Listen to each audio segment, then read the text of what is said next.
Chapter 272. Gu Qinghan, you're a lunatic. You don't have the guts to save her and you don't want me to save her.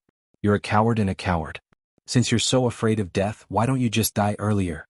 I despise you. Gao Zhuqing's scolding did not anger Gu Qinghan. He left her and stood up. He endured his heartache and forced himself to turn his head away from her. You can scold me all you want. Everything I've done is to protect your safety. I can be cold-blooded to everyone in the world, but Gao Zhuqing, I'm willing to go through fire and water for you. It doesn't matter if you can't understand me now. I believe that one day you'll forgive me. Gu Qinghan rushed out of the room and locked the door. Gao Zhuqing tightened her clothes and pounced on him. Gu Qinghan, let me out, bastard, bastard, bastard. She banged on the door for a long time, but there was no response at all. She was exhausted. Oh no, Shi Shujing was taken away by Sibo Hong's men. She must be in danger. Did Boss C know about it? He was so worried about her. He must have known about it. Gao Zhuqing, calm down. Don't scare yourself. Shi Shujing is a kind person. God will protect her. She'll be fine. After Shi Shujing was taken into the car by the bodyguards, she was forced to drink some drugs. Then they carried her to the hotel and threw her into a room. There was another unconscious man on the bed. It was Qin Baiyuan. At the other end of the hotel, at the door of the room, Su Dai frowned and hesitated. Sibo Hong stood beside her and said, Wenqin is inside. Go in. Uncle, do we have to go this far? What? Are you going back on your words and softening your heart? Sibo Hong said coldly. Mercy to the enemy is cruelty to yourself. You don't have to think about Shi Shujing or the one in her belly. I'm not thinking about her. I just feel that doing this is a little despicable. After all, I'm a girl. How can I take advantage of Big Brother C when he's unconscious? If I do that, I'll look down on myself. How many times have I said it? The process isn't important. What's important is the result. If you don't be ruthless now, you won't have another chance in the future. I've advanced step by step to where I am today. How can you just give up like that? Believe me, in the future you will be grateful for the choice you made today. Go in. Take a few more photos as evidence. The reporters will be here very early tomorrow. Si Baihong almost forced Su Dai into the room. The moment the door closed, a satisfied smile appeared on his face. It was a sinister smile. That night, Sibo Hong slept exceptionally peacefully.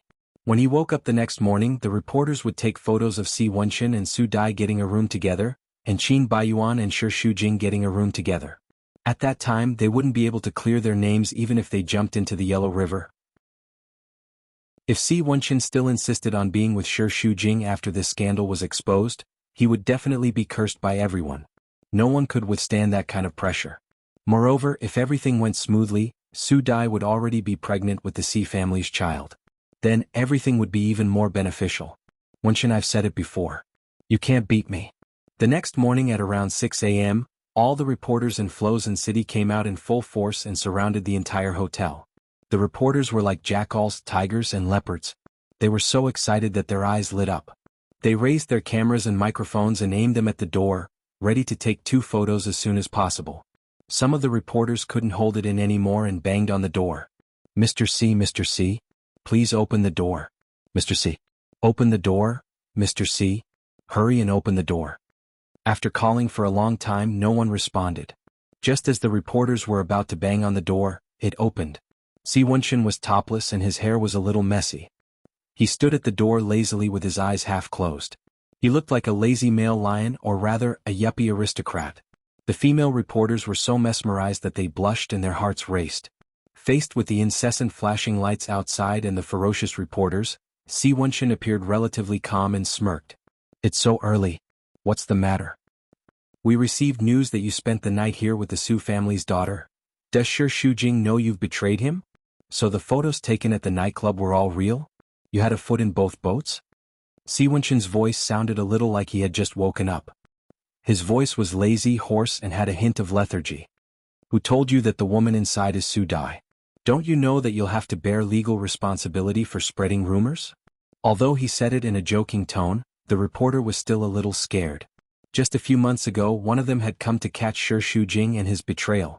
In the end, he was fooled and slapped himself in the face. This time it wouldn't be the same as last time, right? No, it shouldn't be. This time the news was released by the higher-ups. They had to take photos and expose it. Otherwise they wouldn't have the guts to do so. Mr. C is also a person of status. Since something like this happened, he might as well admit it. Whether it's true or not, we'll know once we go in and take a look. That's right. This is already the third time. It's definitely not fake. Let her out. Si Wenxin held the door lazily with one long arm. What if I don't let you in? He had a faint smile on his face, but it was very dangerous. No one dared to force their way in. Then if you don't let me in, it means that you're guilty. The one inside must be Su Dai. Whether it is or not, what does it have to do with you? That's funny. You guys disturbed my sleep early in the morning and still dare to ask me for her. Who gave you the guts to do so? We're reporters. We just want to expose the truth. If it's Su Dai, then you've betrayed us. Si Wenxin narrowed his eyes. I know you. Last time you came to catch me in Shishujing. In the end, you were slapped in the face. Doesn't it hurt? Do you want to fight again? The plump reporter's eyes flickered. His scalp was numb.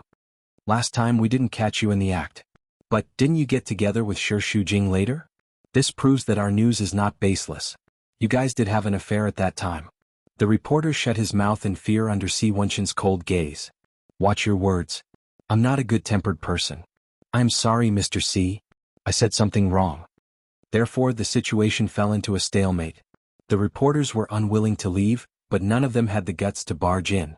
At this moment, the reporters' phones vibrated. What? Su Dai was found near the Su house. She's running in the morning? The reporters looked at each other. How could it be? She was supposed to be in the room. Since the higher-ups said that it was arranged by a big shot, it was most likely a false accusation. Then, the false accusation must have been in the bag. How could there be such a sudden change? The other group of people who surrounded Qin Baiyuan had turned the room upside down, but they did not find anything. He had spent the night in the room alone. At the other end of the corridor, Qin Baiyuan had his hands in his trouser pockets lazily. He had a smug look on his face as he calmly dealt with the bombardment of reporters. He nodded at Mu Yanjun without batting an eyelid. He nodded and silently curled up the corner of his mouth. Sibo Hong woke up at 5 in the morning, excitedly waiting for the good news. However, the result surprised him. At the news station, a reporter was interviewing Su Dai. She was supposed to be in the hotel room, but she was running on the mountain road near her home in her morning jogging attire. There was a thin layer of sweat on her forehead, and her cheeks were slightly red. Miss Su, someone said that you had a night of passion with Mr. C in the hotel last night. Is that true? Su Dai took a sip of water and smiled. I'm near my home right now, right in front of you. Don't you think it's unnecessary to ask this question? Don't tell me that I know how to split myself into two so that half of me is here and the other half is in the hotel? But someone said that you had a room with Mr. C last night. Someone? Who is it? The reporters were silenced by the question. You've been a reporter for so many years. How much of the news is baseless? As long as you make up a story, you can even make a lie out of the truth. You know very well whether the person who exposed you had the intention to frame you. It's obviously a lie, and yet you're asking me for the truth. Now, the professionalism of you reporters really makes me gasp in amazement. For the sake of money, you can frame people like this? Do you not care about your reputation at all? Is this the purpose of being a reporter? Then what's the relationship between you and Mr. C? Some reporters continued to ask, unwilling to give up. In the face of the reporters' questions, Su Dai only smiled. What relationship? The relationship is that Mr. C is a man I admire very much. We're friends. It's as simple as that. The reporters were speechless. Before this, Su Dai's attitude was quite ambiguous. When they questioned her, she did not clarify it, as if she was deliberately trying to make people misunderstand. Why did she suddenly make a 180-degree turn and clarify it so directly? But previously you were photographed 3 times in a row. Didn't you deliberately find an angle for those 3 times? But no matter how ambiguous your photos were, anyone with a discerning eye would know that there was no real physical contact between us. Didn't you guys go on a blind date? Does having a meal together mean a blind date? Then when I was in England, I lost count of how many blind dates I've gone on. Su Dai teased. I didn't know that China is still so conservative when it comes to relationships between men and women. As long as a man and a woman come into contact more than twice, they'll be considered as having that kind of relationship. I'm single, so I don't mind you writing nonsense like that. But Mr. C has a girlfriend. Have you considered her feelings? I'm good friends with Shishujing. I don't want these rumors to affect our friendship. If you're really innocent, then why didn't you explain it before? And why did your attitude seem so ambiguous? This statement amused Su Dai. Chapter 273. Although it was not a rumor but financial news, it still shocked the reporters. Rongxin and Shangyang have been talking about cooperation for a long time. Isn't it a done deal? Why did they suddenly change their minds? The business world is ever-changing. Nothing is set in stone. The so-called alliance of the strong, of course Rongxin will choose the most powerful ally. After considering many aspects, we think that the future of Ocean Group is better than Shangyang. So, we finally changed our decision. Sibo Hong could not watch anymore. He turned off the TV and smashed the remote control angrily. The remote control hit the wall with a bang and broke into pieces. Yesterday he clearly sent Shi Shujing to Qin Baiyuan's room. Why did she appear in Si Wenqin's room this morning? Su Dai also completely overturned her previous remarks and drew a clear line between the two of them. Could it be? Sibo Hong felt as if he had been hit in the head. He suddenly realized that he had been fooled by them. This Su Dai had always been on Si Wenqin's side. Everything she did was to put on a show for him. Sibo Hong's life had always been smooth sailing. He had been a hero all his life. He had never thought that he would be tricked like this when he was old. Moreover, it was by a few juniors. He was so angry that he started coughing violently. The more he thought about it, the angrier he got. He almost coughed out his lungs. No, he could not die. Did they think they had won just like that? Absolutely not. Even if he had to use his last breath, he had to stop it. In the private room of the restaurant. Cheers? 4 glasses clinked together, making a crisp sound. After winning the battle, Shi Shujing's face was glowing, and the corners of his mouth were curled up. I'm so happy today that I can't help but want to drink some wine. Wenqin, can I drink some? I want to celebrate with everyone. You still dare to drink? If you want to drink, I can drink for you. But you can't drink. You can drink orange juice. You're so strict. Annoying, Su Dai shuddered. I say, do you two have to be so lovey-dovey? It's going to torture the single dogs to death. She subconsciously looked at Qin Baiyuan. His smile was a little forced and his eyes were filled with bitterness. It was obvious that he still loved Shi Shujing. He was just forcing himself to smile to make her feel at ease. Although she had never had such an experience, she felt bitter when she put herself in his shoes and saw the woman she loved being in love with another man. It was one thing that she hated Qin Baiyuan's arrogant and domineering personality, but she had to admit that he was really a person who valued relationships very much. For the sake of Shi Shujing, he had sacrificed too much without asking for anything in return. Thinking about it, he was quite pitiful. Miss Su, let me toast you with orange juice in place of wine. Thank you for everything you've done for me and Wenqin.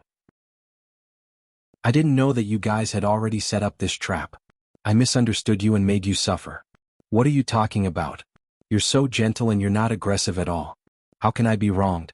On the other hand, in order to gain Uncle C's trust, I framed you several times. Please don't blame me. Moreover, Brother C saved my life. I've always wanted to repay him. This is what I should do. Shi Shujing was very surprised. When did he save your life? When I was very young, I encountered a fire and it was Brother C who saved me. He is my benefactor. After I returned to China, I heard that I was going on a blind date with him and knew his feelings for you, so I had already planned everything. I secretly plotted this trap with Brother C. Before this, I had always played the role of the bad woman and it was really tiring. Now the truth is finally out. Su Dai deliberately glanced at Qin Baiyuan. Does someone know her mistake? What did I do wrong? That's because you're too good at playing the bad woman. I say, you guys planned all this long ago. Why did you hide it from me and Shi Shujing? We were the last to know. Isn't it because you're impulsive? You can't hide things well with your mouth. If you let it slip, wouldn't all your previous efforts be wasted? I can't hide things well? You don't know how tight my mouth is. Forget it. With your arrogant and despotic personality, that's because you're too annoying. All right, stop arguing. Shi Shujing smiled and tried to mediate. However, it's quite interesting to see you guys bickering. You really look like a pair of happy enemies. Who's like her? Is he worthy? Su Dai and Qin Baiyuan looked at each other in disdain and then turned their heads away. Shi Shujing was just saying it. But seeing that they had such a tacit understanding, she really had the idea. Maybe if she played the matchmaker, they would really have a chance. The two of them were a perfect match in terms of identity, appearance, and personality. It would be great if they could be together. A matchmaker's heart was stirring. These days she had not been living in peace. There was a sense of crisis, and this sense of crisis mainly came from Su Dai. No matter how much she believed in Si Wenxin's love for her, when faced with a strong opponent she would still feel uneasy. She was afraid that she could not be compared to her. Now the clouds had parted to see the moon. The big stone that was pressing on her heart had been completely lifted. Although there were still many difficulties ahead, after going through this ordeal, Shi Shujing felt that her heart and Si Wenxin's had become closer. She now had 100% confidence that no matter how many women, young and beautiful, around him, he would always be the same and his love would never waver. Two pairs of eyes stared at each other silently. Under the table, their fingers were tightly clasped together, silently expressing their love and affection. Qin Baiyuan did not want to see this scene, but he could not avoid it. It kept drilling into the tip of his heart, piercing it. Actually, what was there to be painful about? Her happiness was the most important thing, wasn't it? He played the role of a guardian, appearing to protect her when she needed it. This was the greatest gift that God had given him. He should not be too greedy and ask for more. Seeing how intimate they were, Qin Baiyuan still felt uncomfortable, so he left the private room and went to the balcony outside to smoke. The weather in December was already very cold. He only wore a shirt and the cold wind attacked his body. He shivered in the cold wind. Here, clothes? Su Dai handed him a suit. Be graceful, not warm. Be careful not to catch a cold. Qin Baiyuan switched his hand to hold the cigarette and put on the suit. He was still not used to saying thank you. Are you feeling bad? Is it very complicated? On one hand you are happy for Shi Shujing, but on the other hand you are sad for yourself. You hate yourself for not grabbing her back then, and now it's too late for regrets. Qin Baiyuan blew out a ring of smoke and his voice was a little hoarse. You are not a roundworm in my stomach. Don't act like you know me very well. I don't need to be a roundworm in your stomach. You don't know how to control your emotions. It's all written on your face. So she saw it too. As long as she is blind, she can see it. I think the reason why she did not have any scruples was just to provoke you and make you get used to it as soon as possible. Qin Baiyuan's mouth was filled with bitterness, and the smoke came out from his nose, blurring his handsome face. Su Dai looked at him quietly. She realized that Qin Baiyuan, who had a trace of sadness in his eyes, was unbelievably handsome. He was not like his usual bossy and domineering self, but was actually a little mature and sexy.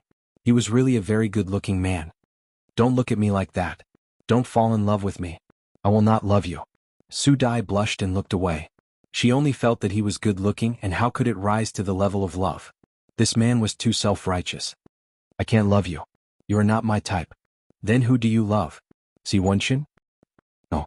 To me he is my benefactor. I have never had any other thoughts about him. I think I don't like him. As for which type I like, I really don't know. Maybe when he appears I will naturally know the answer. She had just graduated and her focus was on her career. Love affairs were really up to fate. Although I don't know who that person is, I can't help but sympathize with him. Whoever fell in love with an old witch like you is really unlucky. Su Dai glared at him. You have already proved my innocence. Why are you still calling me an old witch? I am clearly a good person. You are just repaying a debt of gratitude. Deep down you are still an old witch. You even dare to hit a man. Even if you give me someone like you, I don't want him. Who wants to give you someone like me? What do you mean you don't want him? I think you just don't dare to accept it. You can't afford it. You can only bully gentle and kind girls like Shi Shujing. Don't think about controlling a queen like me. I don't care if you are a queen or an old witch, I am not interested.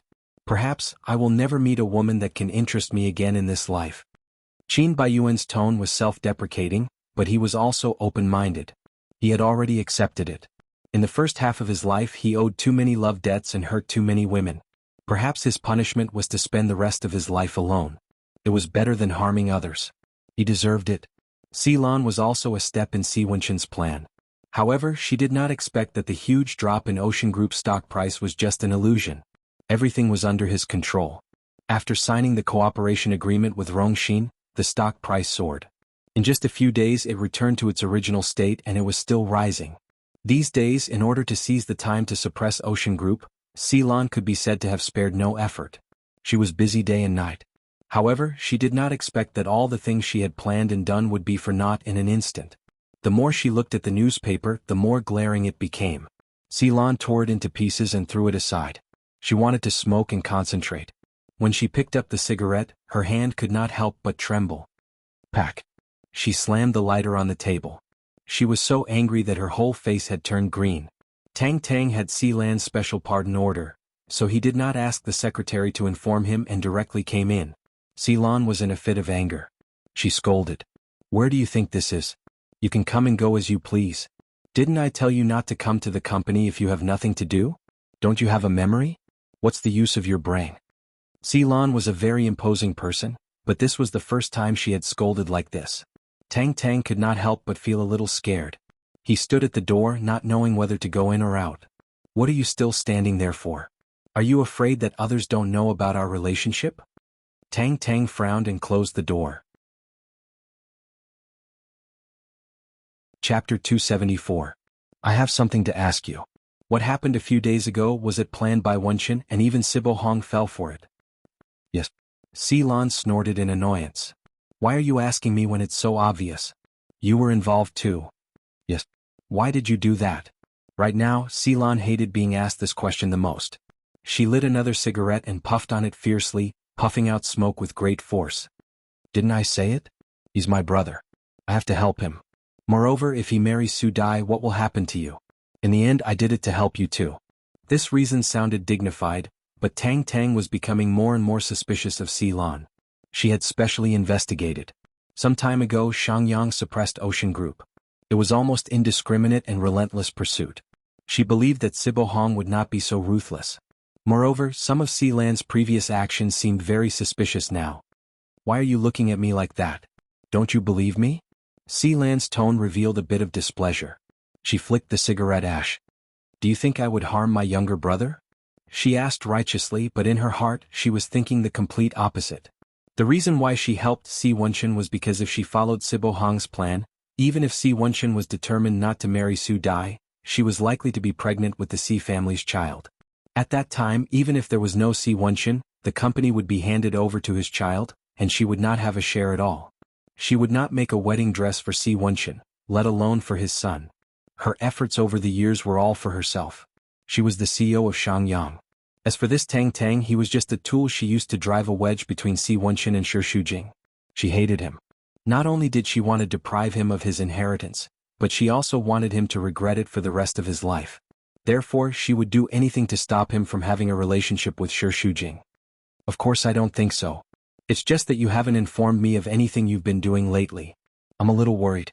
Why are you in such a hurry? When you're useful, I'll naturally look for you. I'll inform you when I have new arrangements in a few days. Also, when I don't contact you, don't come looking for me either, lest others see us and suspect our relationship, understand? All right, I understand.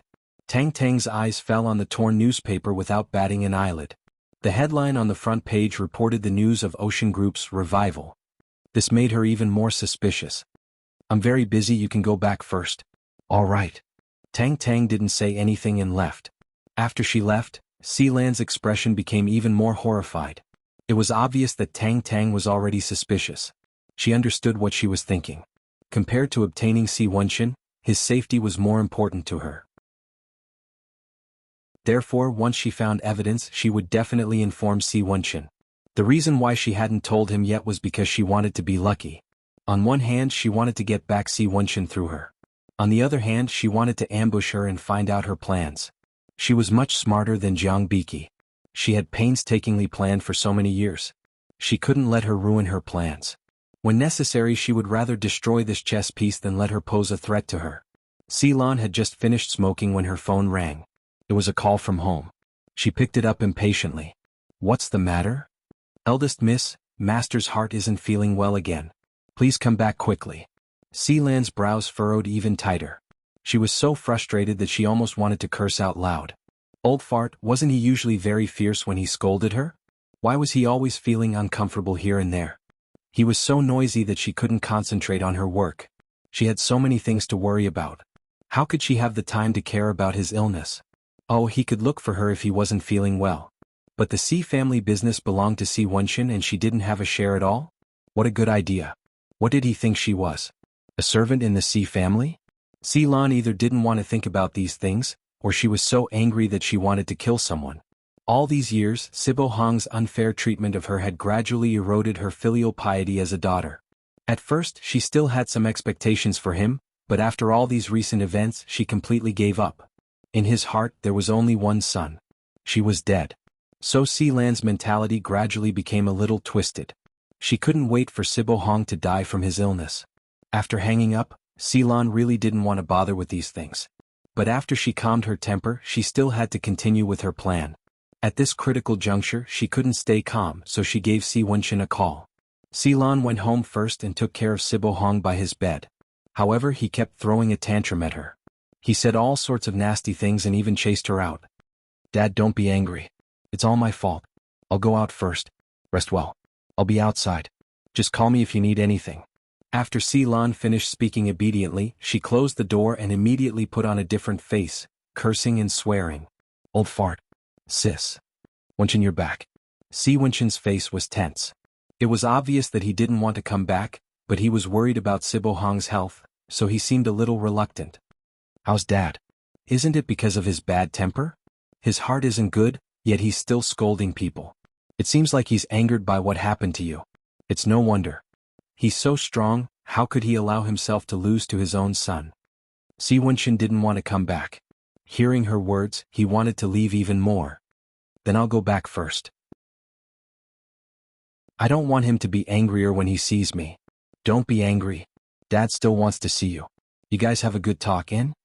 Sealan persuaded him for a while before Si Wenshin went in. The corner of his mouth twitched strangely. The two of them, father and son, were like enemies now. How could they have a good talk? She couldn't wait for Si Wenshin to anger Si Baihong so much that he would die. At that time, Shangyang would be hers. "Dad, you still have the face to come back? Why did you come back? To see if I'm dead? To send me off? Your wishful thinking is wrong. I'm not dead yet. You can scram." Cough, cough, cough. Sibo Hong clutched his heart and coughed fiercely. Right now he was old and clumsy and his health was very poor. Yelling and shouting was just a bluff. Si Wenshin felt uncomfortable watching this. After all, no one wanted to be an unfilial son and anger their own father to death. "Your heart isn't good. Don't talk too much. Drink some water first." "What? You think you've won so you come back with a victor's attitude to pity me? I'm telling you I haven't lost yet. I don't need your sympathy. That matter had nothing to do with winning or losing. Why do you have to treat it as a contest? You have the upper hand now.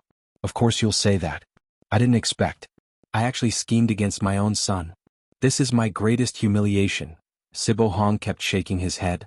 "But I won't admit defeat. I only trusted Su Dai wrongly this time. That's why I fell into your trap. You still can't beat me.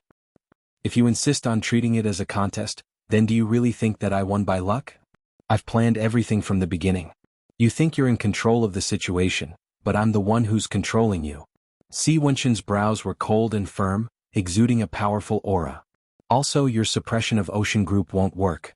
Not only is it futile, but it's also hurting Shangyang's vitality. Don't talk about who schemed against whom. Just from the contest of strength, Shangyang is no match for Ocean Group. This is the reality. You have to admit it even if you don't want to. You win. You can say whatever you want, but don't think that I'll admit defeat. Why are you still so stubborn? Is a lose-lose outcome what you want to see? I've already said that I'm not afraid of you at all if you want to deal with me. You can't control me anymore. I just don't want us to have a falling out. Actually, it's quite ridiculous when you think about it. You're willing to do anything to deal with Shi Shujing just because she's divorced? Don't you think it's ridiculous? She didn't do anything unforgivable. She didn't commit murder or arson, so why do you have to treat her like this? From what I see, her crimes are more unforgivable than murder or arson. She's the main culprit who caused us to fall out, so there's no way I'll let her off. You're demonizing her. She's actually a good woman. Enough, I don't want to listen to your nonsense. If you want to anger me to death, then continue speaking. Otherwise, shut up.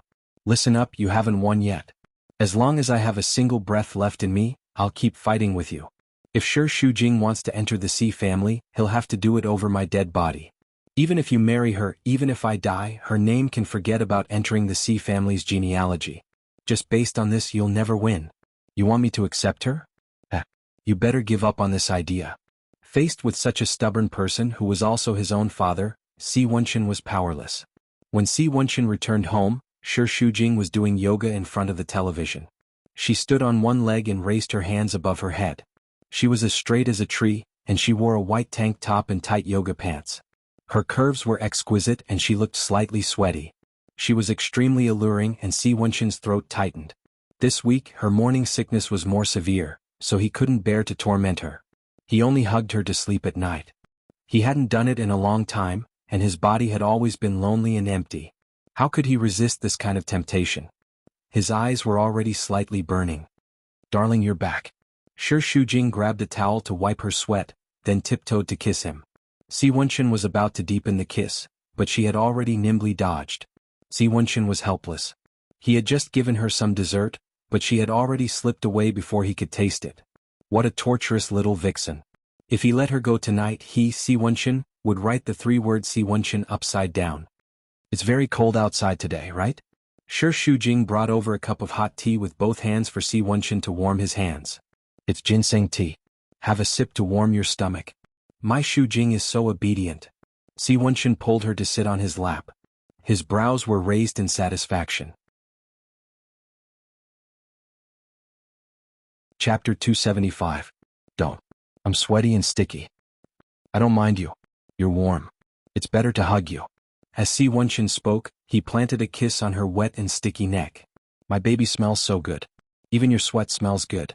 Don't rub your nose against me. It's itchy." Shi Shujing giggled and dodged. Then she intimately wrapped her arms around his neck like a soft little bunny, extremely obedient. "What's wrong? Frowning? Are you unhappy?" "No. No matter how unhappy I am, I'm happy when I see you. I'm worried about you. You're pregnant and yet you're doing such a difficult movement. You're not careful at all. Don't you know that you're a sports idiot and clumsy?" "It's okay. It's called wind-blowing tree pose. It's very simple. Pregnant women can also do it. I've been at home all day and my muscles have been squeezed together. If I don't stretch them, I'll feel very uncomfortable. Besides, if I practice yoga often, my body will look better. I don't want to have a circle of fat on my waist. It's ugly." "No, you look good no matter what. Even if you have a circle of fat, I still like you. You're so annoying. You're getting better and better at coaxing people. By the way, I'm going to visit my father-in-law tomorrow." "Oh no, my ex-father-in-law?" Shi Shujing stuck out her tongue. "I don't know what to call him. Just call him Uncle Qin." As soon as he heard that name, Si Wenshin's eyes became more alert. However, he hid it very well and wouldn't let Shi Shujing see it. Qin Yuning handled the matter in secret, so it would take some time to investigate. However, he was very sure that Shi Aofeng's stroke and even Shi Shujing's amnesia had something to do with him. Now that he had dealt with Stony Moon, it was his turn next. "Wenshin, what are you thinking about?" Seeing that he didn't answer, Shi Shujing held his face and stared into his eyes. "What's wrong?" "I'm going to visit Uncle Qin." "Aren't you happy?" "No, but I have a meeting tomorrow. I don't have time to go with you. How about in a few days?" "I don't need you to accompany me. I'll go alone." "How can I let you go out alone?" Especially when he went to find Qin Yuning, Si Wenshin was even more worried. It wasn't that he thought Qin Yuning would do anything to Shi Shujing, at least not for the time being. However, before he investigated what happened back then, he didn't want her to see him. "It doesn't matter. After the divorce, I always felt guilty and didn't dare to see him. But it's been so long. I think it's time for me to visit him. Otherwise it won't make sense. After all, he's always been good to me." "Shujing, have you ever thought that Qin Yuning might have an ulterior motive for treating you well?" "Ulterior motives? What intentions? Could it be that he can gain something from me?" Shi Shujing was indifferent. "I know a lot of things have happened recently and you're worried about me. It's inevitable that someone will do something bad to me, but I've never doubted Uncle Qin. I believe that he's really good to me. Don't have any prejudice against him, okay?" "Shujing," Si Wenshin wanted to say something, but in the end she swallowed it back. This was because she had 100% trust in Qin Yuning, so if she continued to speak, it would only cause conflict between the two of them. She would definitely protect Qin Yuning. "Wenshin, just let me go. I'll definitely take care of myself. I promise." Si Wenshin sighed. She really couldn't resist her pitiful gaze. "How about this, I'll let Qin Baiyuan accompany you tomorrow." Shi Shujing let out a sound. "That's strange. You mind if I see Uncle Qin, but you don't mind if I see Qin Baiyuan. What's the meaning of this? Aren't you jealous?" The man raised his eyebrows, feeling quite proud. "It's not that I'm not jealous, but I'm confident in myself. Can that Qin Baiyuan compare to me?" "He might not be able to compare. He saved me a few times and his personality is much better than before. I've already changed my opinion of him. Now, I feel that he's very charming. Is that so? No matter how charming he is, can he be more charming than me? The domineering CEO's eyes emitted 100,000 volts of electric current. He had a faint smile on his face. When he glanced at her, his eyes would shine, causing Shi Shujing's heart to beat wildly. Bang bang bang. Bang bang bang, so charming. Tell me, is your ex more charming, or is your husband more charming? I won't say. Shi Shujing wouldn't let him get what he wanted. You're not going to say it? If you don't say it, I'll scratch you. As Si Wenxin spoke, he tickled her, causing Shi Shujing to shrink into his arms. Stop scratching.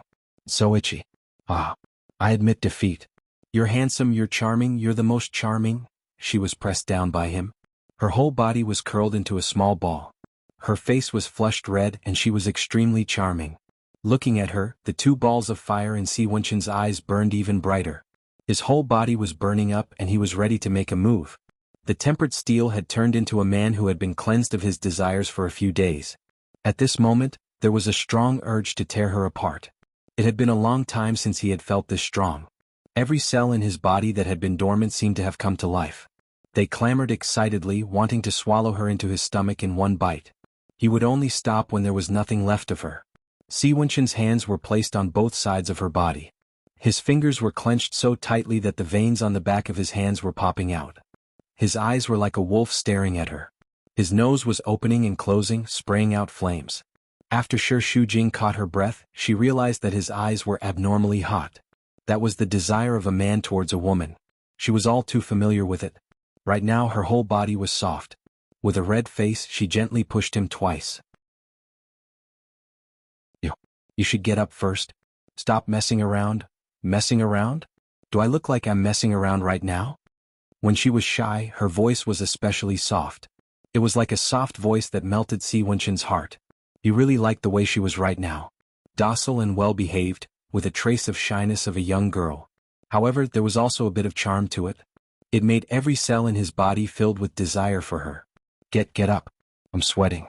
I'm going to take a bath first. Shi Shujing's eyes avoided his, but Si Wenxin lifted her chin.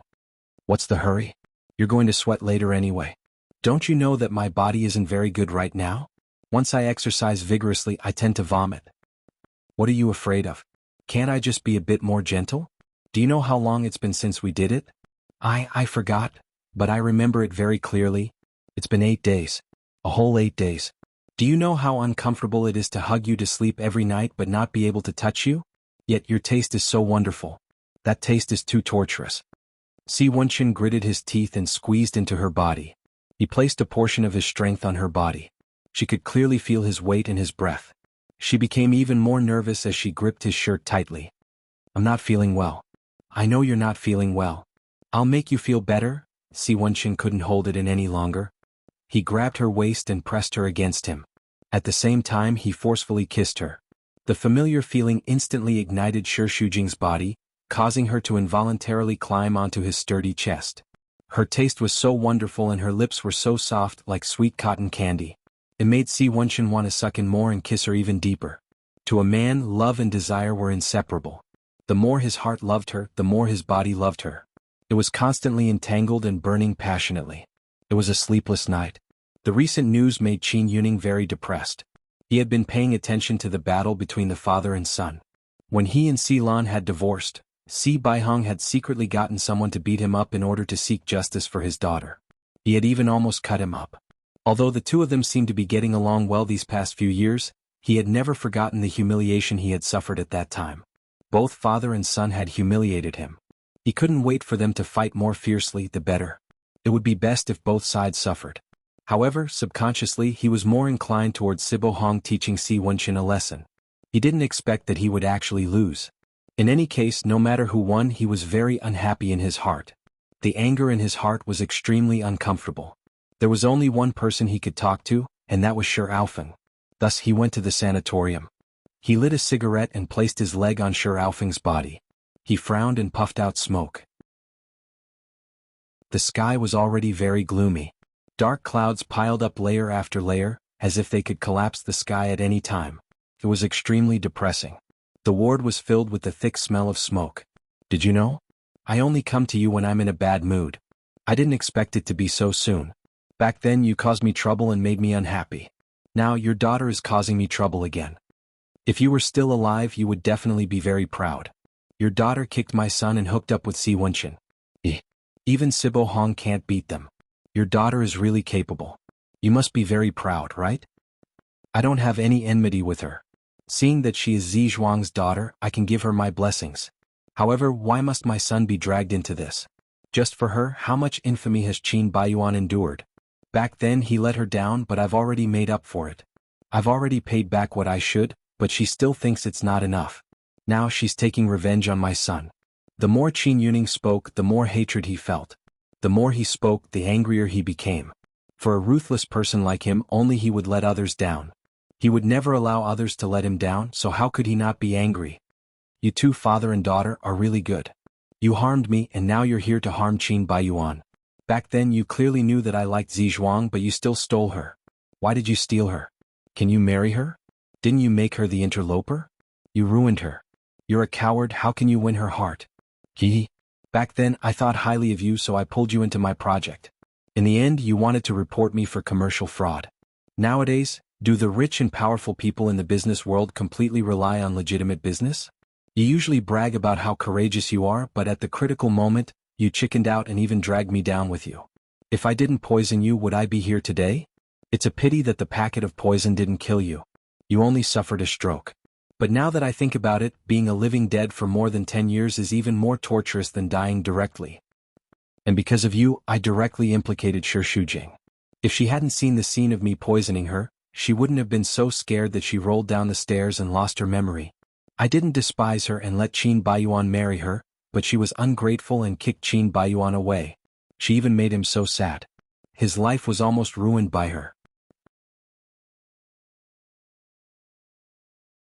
Chapter 276. Suddenly, a loud bang came from the door. Yan Zizhuang stood at the door in shock. So it's you? You're the one who did this to Ah Feng. I'm going to expose you, Yan Zizhuang said as she ran out. Qin Yuning chased after her and grabbed her. Let go of me, let go. You murderer. You're not a human. To think that I trusted you so much, you're actually such a vicious person. I'm going to expose your mask. Zizhuang, calm down. Qin Yuning was strong enough to control her arm. She struggled with all her might. Let go of me, listen to my explanation. There's nothing to explain. I heard everything clearly just now. You're the one who poisoned Ah Feng. You're the one who caused Shi Shujing to fall off the building. To think that I've always been grateful to you for treating Shujing well. You have an ulterior motive. You're the devil, can't you listen to me? I did all this because of you. Shi Aofeng knew that I liked you, but he still took you away from me. This is what happened to him. Shujing is your daughter and I really wanted to treat her well. Not being able to marry you is my biggest regret in life, so I let Qin Baiyuan marry Shi Shujing to make up for my regret. However, I didn't expect her to betray Qin Baiyuan. I didn't want this to happen. They forced me to do it. No matter what I did wrong, at least one thing is true. I really love you. Shut up. You have no right to say the word love. Let go of me. Let go. I'm going to tell Si Wenchen about this. I'm going to expose your mask. I want you to go to jail. I hate you. You'll pay for what you've done. Yan Zizhuang struggled like a madwoman. She shouted for Qin Yuning to go to jail. He couldn't control himself and had to ask the bodyguards to seal her mouth to control her. Qin Yuning frowned. He was very unhappy. I said that I love you. Why won't you believe me? Why do you have to force me into a corner? You should never have heard those words in your life. Why did you have to appear at this time? Do you know how much I love you? Why do you have to force me? Yan Zizhuang was still struggling with all his might. Qin Yuning knew that she was scolding him. Do you hate me? Zizhuang, I can't let a third person know about this. This doesn't just affect me, it also affects Qin Baiyuan's future. I can't let you destroy him, so I can only let you down. That's right, Zizhuang said.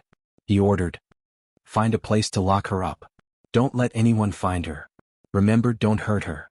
Yes. Yan Zizhuang was dragged away by the bodyguards. In less than 2 days, Shi Shujing would find out about Yan Zizhuang's disappearance. Si Wenchen would definitely be able to find him, so he had to think of a way as soon as possible. When Shi Shujing was about to arrive at the sanatorium, he received a call from Qin Baiyuan. Where are you?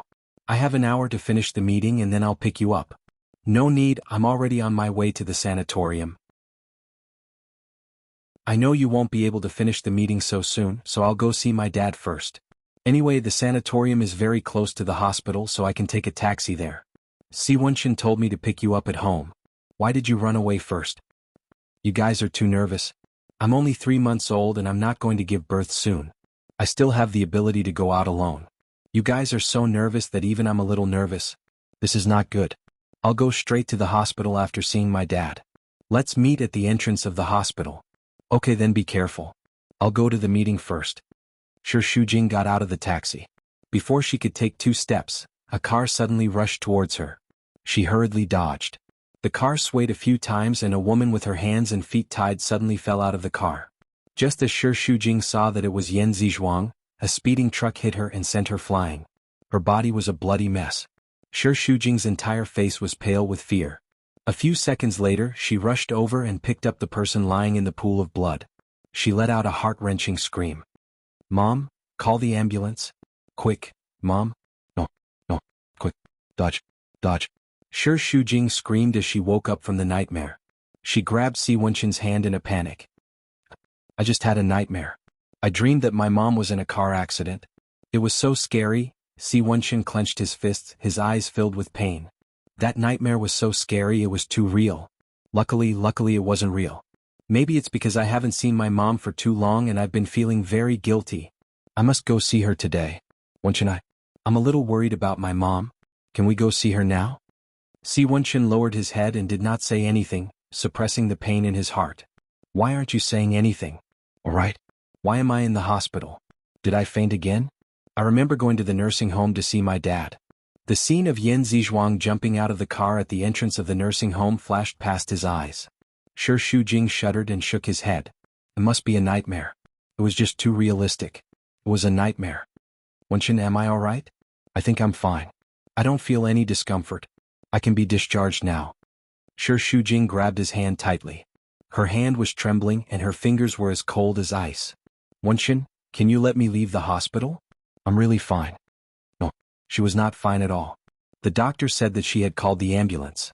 When she arrived at the hospital, Yan Zizhuang was already dead.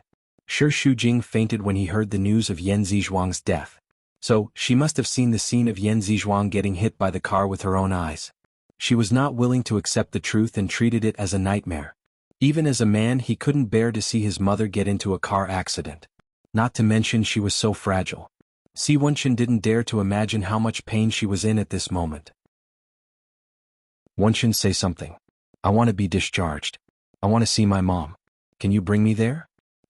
I'm begging you. I'm sorry, Shujing. Si Wenshin's eyes were red. His hoarse voice was filled with pain. I'm sorry. Sorry? Why are you apologizing to me? Aren't I fine? I just want to see my mom. Why won't you bring me there? You won't be able to see her anymore. Sure Shujing frowned. She didn't seem to understand what he was saying. What do you mean by won't be able to see her anymore? My mom is at home. It's less than half an hour's drive away. How can I not see her? Shujing, don't lie to yourself. Your mom is already? Si Wenshin closed his eyes. He couldn't bear to announce the news of Yan Zizhuang's death. Actually, she knew it, but she didn't want to face it. My mom? What's wrong with my mom? Is she not feeling well again? Oh yes, she called me yesterday. She said that it's been cold recently. It's been raining a lot and her rheumatism is acting up again. She reminded me to buy some medicine for her on the way there. She looked outside. The sky was dark and gloomy. It was as though an invisible hand was strangling her throat. Her heart felt like it was about to burst. It's going to rain soon. Let's hurry over. If not, it'll be too late. Sure Shujing seemed to be in a daze. There was only one thought in his mind. That was to see Yan Zizhuang. Wenshin, why aren't you moving? Let's go. Let's go together. Sure Shujing pushed him a few times. Si Wenshin closed his eyes. He was in so much pain that his face was twitching. She was lying to herself like this and it really hurt his heart. Why not? You don't want to go? If you don't want to go, then I'll go by myself. I want to see my mom. I want to look for her. Don't be like this. You know that your mom is already dead. Si Wenshin held her shoulders. Shujing, can you stop lying to yourself? Dead. How is that possible? My mom is still fine. I just had a nightmare. Are you stupid? I dreamt that my mom got into a car accident. But it's not real. If you don't believe me, come with me to see her. She's definitely still fine. She's waiting for me to come home. Come back with me. You'll know when you get home.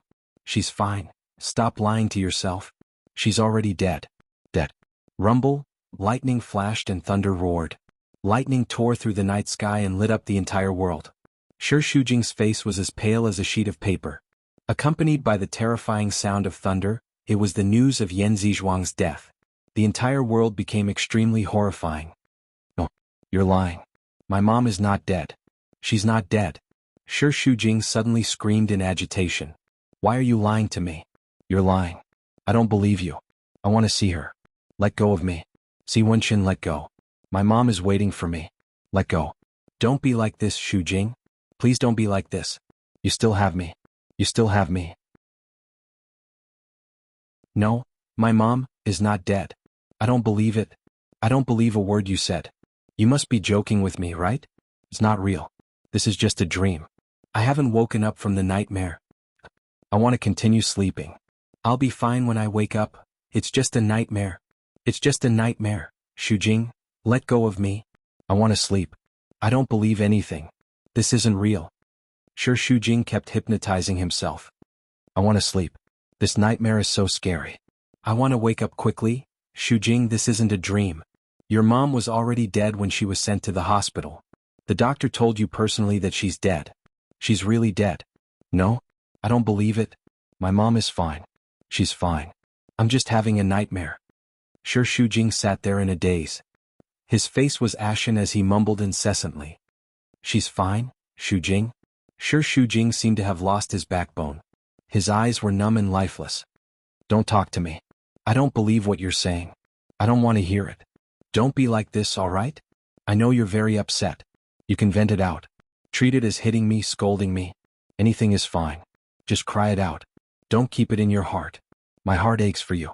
Shujing, can you cry it out? My mom is fine. Why should I cry? Shi Shujing smiled bitterly. Chapter 277.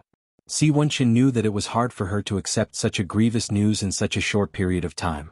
However, it would only be more painful for her to hold it in. He had to wake her up. He grabbed her shoulders and shook her violently, growling. Listen to me, your mother is already dead. The car accident happened right in front of you. She died before she even reached the hospital. You heard it with your own ears and saw it with your own eyes. No, my mother is not dead. I don't want to hear lies. Shut up. Shi Shujing suddenly broke down. She pulled him and hit him violently. She slapped him hard and screamed at the top of her lungs. Why did you lie to me? She's not dead. She's not dead, she won't die. Get out, I don't want to see you. Get out, get out, get out. Si Wenqin pulled her into his arms and hugged her tightly. She struggled and writhed in his arms, crying and screaming. Get out, get out. She could only vent her anger on him. She did not dare to close her eyes because the moment she did, she would see the bloody scene in front of her. Yan Zizhuang was lying in a pool of blood. Her entire body was covered in wounds and blood flowed out continuously. Her eyes were filled with indignation. She wanted to say something but she couldn't make a complete sound. There was a strong desire to live in her eyes. She didn't want to die. You still have me, Shujing? You still have me. Shi Shujing cried out loud in his arms. What? Why did she have to die? What did she do wrong? Sob, sob, sob. I still have so many things to tell her. She hasn't seen us get married yet. She hasn't seen the birth of our child. How could she bear to leave me like this? Sob, sob. Mo, mo. The painful cries almost tore Si Wenqin's heart apart, but at this moment, any words of comfort were useless. He could only hug her tightly, letting her cry in his arms. His heart was in the same pain as hers. Shi Shujing cried until she fainted. The doctor gave her an 4-drip and when she woke up she continued to cry. Her emotions were very unstable and she would cry sadly at one moment, but at the next she would refuse to accept the news of Yan Zizhuang's death. She kept saying that she wanted to visit her. Si Wenqin stayed by her side at the hospital, and the pain was indescribable. Late at night, Shi Shujing woke up from his nightmare several times and fell asleep again in a daze. Si Wenqin stood in the corridor with his head lowered. He was in great pain. Shi Shujing had been suffering for the past few days. Si Wenqin was not feeling well either. He had lost a lot of weight. His eye sockets were sunken, his cheekbones were prominent, His cheeks were covered with stubble and his eyes were bloodshot. The assistant stayed by his side silently. He had been with him for 10 years, but this was the first time he had seen him in such pain, dejection, and helplessness. "Do you have a cigarette?" His voice was hoarse and it was very deep, revealing a deep sense of fatigue. "Yes." The assistant handed him a cigarette and lit it up respectfully. Si Wenshin took a deep breath. His headache was so bad that it felt like it was going to explode. Even the nicotine could not alleviate the intense pain. He pinched the space between his eyebrows. "Have you investigated the matter?" According to the witnesses, Yan Zizhuang jumped out of the car and was killed by a truck. At that time, there were a few men in black on the waiting car, so Yan Zizhuang should have been kidnapped and jumped out of the car to resist the tragedy. Who did it? The car didn't have a license plate, so we can't find out who it was. However, the incident happened near the sanatorium, and Qin Yuning happened to appear there. Si Wenshin already had the answer in his heart. He spat and punched the wall. Damn it. He knew that Qin Yuning was a dangerous person, and he should not have let Shi Shujing meet him. However, he did not expect that Qin Yuning would do something to Yan Zizhuang. According to the previous investigation, Qin Yuning had once pursued Yan Zizhuang, but she was snatched away by Shi Aofeng. He deduced that Shi Aofeng's sudden stroke was caused by Qin Yuning. Therefore, Yan Zizhuang must have heard something that she should not have heard, and that was why she was kidnapped by Qin Yuning. Qin Yuning did not want to kill her, but she jumped out of the car and escaped. Si Wenshin clenched his fists. He had been on guard against everything, but he did not expect that the disaster would befall Yan Zizhuang. How could he have the face to face Shi Shujing? Si Wenshin threw the cigarette away and stamped out the butt. His eyes were filled with murderous intent. Continue the investigation. We must find those people. Qin Yuning, I will make you pay with your blood. Yan Zizhuang jumped out of the car and was hit. Qin Yuning's men did not expect that. When they went back to report, they all lowered their heads in fear and trepidation. Qin Yuning also found it hard to accept the truth. Why did she jump out of the car? Didn't you guys tie her up? How did this happen? After getting in the car, she broke free from the rope and pounced on the driver. We wanted to stop her, but she seemed to have gone mad. She even opened the car door and jumped out. Then she was hit by the car. Hit by a car? Qin Yuning suddenly stood up. Then what happened now? The hospital said that she is dead. Boom! Qin Yuning's brain seemed to have exploded. Thousands of arrows pierced through his heart. He took 2 steps back and opened his eyes in shock. Dead. Did you find out? Did you get the wrong person? Which doctor said that? Bring him to me. I'm sorry, master, but she is really dead. We did not expect that. Bastard. Qin Yuning grabbed an ashtray and threw it at the man. The man did not dare to dodge and took the hit head-on. His forehead was bleeding. You guys. How did you do things? Didn't I tell you not to hurt her? How did she die? You trash, you are the ones who should die. Qin Yuning took out his gun and aimed it at one of the men's head. His fingers were trembling and he could pull the trigger at any time. He shouted and fired a shot at the man's leg. All of you get out. Get out. The man dragged the man out. There was blood all the way. Qin Yuning smashed everything in the room that could be smashed. He vented his anger crazily until he was exhausted. He suddenly staggered and fell to the ground. He could be cruel to everyone in the world, but Yan Zizhuang was his only weakness. He was willing to do anything to be good to her, but in the end he killed her with his own hands. Was this God's punishment for him? Even if she was going to die, he was the one who should die. Why did she have to suffer retribution? Zizhuang. Zizhuang, Qin Yuning cried. I'm sorry. I let you down, Zizhuang. I'm sorry. I'm sorry. I'm sorry. He regretted it. He would rather she report him and go to jail than let anything happen to her. But it was too late now. It was his selfishness that killed the woman he loved the most. Tears streamed down Qin Yuning's old face. He cried and laughed like a madman. For the entire night, the room was filled with terrifying laughter and cries. The bodyguards outside thought that Qin Yuning had gone crazy. For the next few days there was a storm. The weather was gloomy, causing people's mood to become very depressed. There was a feeling of despair like the end of the world. There was only one bedside lamp in the room. It was morning, but it was as dark as night. Shi Shujing sat on the bed like a broken doll. Her eyes were blank and it was impossible to tell what she was thinking. The snow-white hospital gown seemed to be hanging on her body, and her body was extremely thin. Every time he saw her like this, Si Wenshin's heart felt as if it was being torn apart. It was so stuffy that he could not breathe, He hugged the thermos bottle and sat in front of her. He kissed her forehead, but she still did not react. Si Wenchen took off his windbreaker. His clothes were wet and his hair was wet, but he did not care at all. There was only her in his eyes, as if he had poured all the gentleness in the world. Guess what I bought? Your favorite red date bird's nest porridge. I specially went to that old shop to buy it. I saw Huang Shirsi personally make it. He said that you haven't been there for a long time, and he misses you very much. He asked me to send his regards. He opened the thermos bottle, and the entire ward was filled with a rich fragrance. Si Wenchen scooped up a spoonful, blew away the hot air, and brought it to her lips. You haven't eaten anything all day. Drink a little, huh? His words were like a stone sinking into the sea, and he did not receive any response. Shujing, I know you feel bad, but you can't go on like this. Your body will collapse sooner or later. Even if you don't want to drink, you have to think about the baby in your stomach. Just treat it as doing it for him, okay? His tone was soft, as if he was afraid that if he spoke a little louder, he would scare her. No matter what Si Wenchen said, Shujing's eyes did not waver at all. It was as if she was in another world and she could not feel anything around her. Si Wenchen's eyes were red and his throat was sore. As a man, he also had the urge to cry at this moment. No matter how much pain he had to suffer, he did not care and he could endure it. However, Shujing was his weakness. Seeing her suffer, his heart ached 10 million times more than hers. He wished that he could transfer all the pain to himself, and let him bear all the torture for her.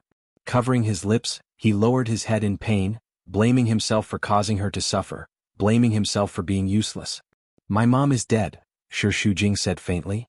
Her tone was strangely calm, and it was as if she had crawled out from the ground, cold and sinister. For the past few days she had been either crying or hypnotizing herself, refusing to accept the fact that Yan Zizhuang was dead. This was the first time she had said this so calmly, and a tear fell from the corner of her eye. She's really dead. Actually, I knew it all along, but I did not want to accept it. I thought that as long as I did not believe it, I would be able to escape from everything, but she's really gone. I will never see her again. When she spoke, she was like a living dead, or rather, a puppet. She did not move at all, and only her lips and tears could prove that she was still alive. Otherwise, she would be as hopeless as a dead person. I saw her jump out of the car with my own eyes, and then she was sent flying by the truck. One of her legs was already lame and there was a big hole in her head.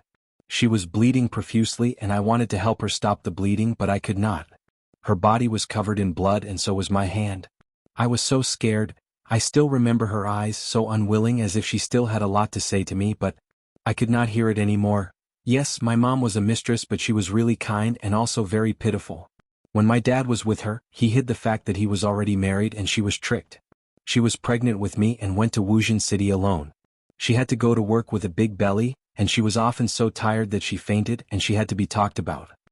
I remember when I was young, I was often bullied by my classmates, and they said that I was a child without a father. When I went home to cry to my mom, she cried too and hugged me, saying that she had let me down. After that, my dad brought me back to the Sher family and she stayed in Wuxia City alone. It was not until my dad had a stroke that she came to Flozen City to take care of him.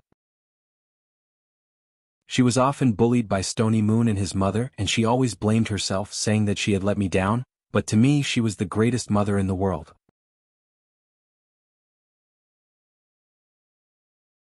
Chapter 278. Si Wenchen felt terrible. Shujing, you don't have to blame yourself. You're already a very good daughter. Your mother will be proud of you. No, it's not like that. I'm willful and selfish. I quarreled with her. I didn't fulfill my responsibility as a daughter. I hate myself. Shujing hugged her head and beat her. Si Wenchen hurriedly stopped her from hurting herself. It's not your fault. The one who should be hated is the murderer who killed your mother. Shujing suddenly stopped what she was doing. Yes, I remember now. That day my mother jumped out of the car. There were other people in the car. They must have kidnapped her. My mother jumped out of the car to save herself. My mother doesn't have any enemies. It must be because of me. If they want to take revenge, they can come at me. Why did they hurt my mother? Wenchen, you must find the murderer. You can't let my mother die in vain. Don't worry, I definitely won't. Do you know who it is? Si Wenchen didn't say anything. Tell me who kidnapped my mother. Who killed her? Tell me. Shujing questioned fiercely. Tell me, Wenchen, tell me. Wait until you're better. No, I want to know now. I want to seek justice for my mother. Tell me. You don't want to know. Even if I tell you, you might not believe me. I want you to tell me. Shi Shujing grabbed him by the collar and roared at him. Tell me, I have the right to know. Si Wenchen knew he couldn't hide it, so he closed his eyes. It's Qin Yuning. My father-in-law. There was a buzz in Shi Shujing's ears. No, impossible. It can't be him. Is there a misunderstanding? He appeared in the sanatorium on the day of the incident. Even if he was there, it doesn't mean he's the murderer. You know how good my father-in-law is to me. How could he kill my mother? I don't believe it. I don't believe it. I know it must be your father who sent people to do it. You don't dare to admit it, so you push the blame onto my father-in-law. How can you be so despicable? I didn't.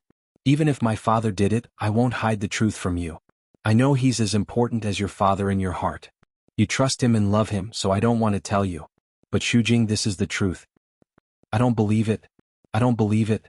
Shi Shujing covered his ears and shook his head vigorously. I don't believe it, it's not him. I've already found the people who kidnapped your mother. They are all Qin Yuning's subordinates.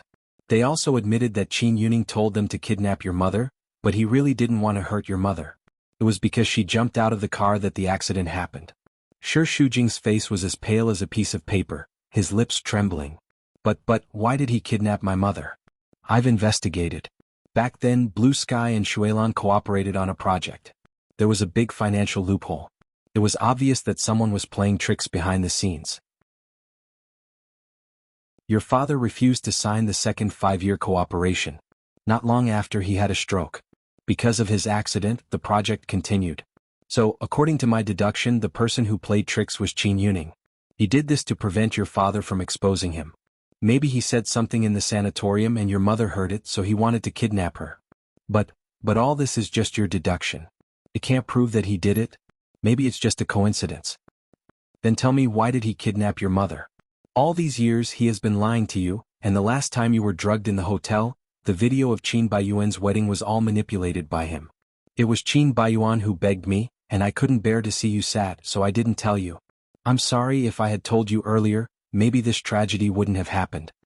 All these years, Shi Shujing had always been very grateful to Qin Yuning. She felt that she would never be able to repay his kindness in this life. However, the faith she had firmly believed in for many years collapsed in an instant. She was unwilling to accept this terrible fact, but she could not accept it.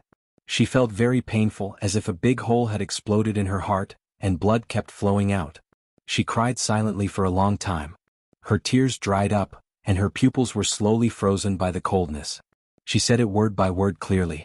If all of this was done by him, then he must pay the price for his crimes. A car was waiting at the entrance of the hospital. Officer A smoked a cigarette outside and returned to the car while trembling. It's so cold that I'll freeze into a popsicle even if I smoke. Officer B was older and he looked more mature and experienced. He turned off the music and said, "It's so cold. Stay here and don't wander around. I've been waiting for 3 days, but there's no movement at all. I'm about to suffocate to death. Is there any news? Have you caught him? We already have some clues. We're following him. We'll be here soon. I hope we can catch him quickly. Otherwise we'll have to stay here forever." Speaking of which, this case is really complicated. Isn't this Qin Yuning Shi Shujing's father-in-law? Why would he kidnap his mother? Even if Shi Shujing betrayed him and wanted to avenge his son, he shouldn't have done it to his mother. Although he didn't kill her directly, her mother jumping out of the car has something to do with him. It can be regarded as an indirect killing. It's too mysterious. Qin Yuning is also a well-known figure. What kind of deep hatred does he have that he would do such a thing? As policemen, we have to pay attention to evidence. Don't guess blindly. Keep an eye on it. There will definitely be a time when the truth comes to light. I've been watching for 3 days. There's no movement at all. Wait. Qin Yuning's car is coming out. It's that Mercedes-Benz. I recognize his license plate number. Follow him. Officer B drove, keeping a distance from the Mercedes-Benz. Look at him. He's going to the airport. We can't let him go. But we haven't caught those people yet, and we have no evidence. What should we do? Should we inform the higher-ups? There's no evidence. Even if we inform them, there's nothing we can do. Seeing the Mercedes-Benz parked at the airport gate, Officer B was also anxious. Ring, ring, ring, his cell phone rang. It's me. What? You've caught them and personally confirmed that Qin Yuning ordered them to do this? Okay, I'll arrest them right away. Officer B rushed up and was stopped by 2 bodyguards. I'm a policeman, Mr. Chin. I suspect that you're related to a murder case. You can't leave Flozen City for the time being. He took off the mask and hat of Qin Yuning, only to find that it wasn't him. Oh no. We've been tricked. Qin Baiyuan had been abroad for a week. As soon as he returned home, he learned the news of Yan Zizhuang's death. He couldn't believe his ears. How could a perfectly fine person suddenly get into a car accident? He didn't dare to think about how painful Shi Shujing's mood was. Maybe she needed to be alone now to calm down. Maybe Si Wenxin was by her side. His concern was unnecessary, but even if he couldn't do anything, he still wanted to see her. Qin Baiyuan frowned. Go to the hospital. However, at that moment he suddenly received a call from Qin Yuning, saying that he had something urgent to tell him. He had to ask the driver to turn around. Qin Baiyuan arrived at the abandoned factory that Qin Yuning had mentioned. This area was an industrial wasteland. There had been an explosion, so the entire area was barren and there wasn't a single person. Qin Baiyuan found a few dilapidated factories before he found Qin Yuning in a dark hut. Dad. Qin Yuning sat there dejectedly. He seemed to have aged more than 10 years overnight. His hair was white and he was in a trance. Dad, did you hear what I said? Dad. Qin Baiyuan called out anxiously a few times. Qin Yuning slowly raised his head and stared at him blankly. What happened? Why are you hiding here? Something happened. Qin Yuning sighed. It's my own fault. What do you mean? Qin Baiyuan furrowed his brows tightly. Why can't I understand what you're saying? I killed Yan Zizhuang. How is that possible? What nonsense are you talking about? How could you kill Shi Shujing's mother? Qin Baiyuan felt as if he had been struck by a bolt of lightning. Even though Qin Yuning had drugged Shi Shujing and played that kind of video at his wedding, it could be understood that he wanted to help him win back Shi Shujing. It was just that his methods were a little extreme. However, no matter how extreme it was impossible for him to kill someone. I didn't do it on purpose. Qin Yuning's eyes were filled with real pain and were bloodshot. I just wanted to lock her up temporarily and let her go after I explained everything to her. I didn't expect her to jump out of the car. He hadn't rested for the past few days. The moment he closed his eyes, he saw Yan Zizhuang's badly mutilated appearance, looking for him to kill. There were a few times when he almost committed suicide. Dad, say something. You're lying to me, aren't you? Tell me that you're senile and talking nonsense. You didn't do it. I also hope that I'm senile. I even want to use my life to exchange for hers. If I can do it all over again, I definitely won't. Qin Yuning's tears fell sadly again. This was the first time Qin Baiyuan saw Qin Yuning cry. That kind of sad emotion also gripped his heart. He had no choice but to face this cruel reality. Why did you kidnap Shi Shujing's mother? Qin Yuning wiped away his tears. Because she heard something she shouldn't have. What are you talking about? I thought that I could hide it for the rest of my life, but retribution would still come.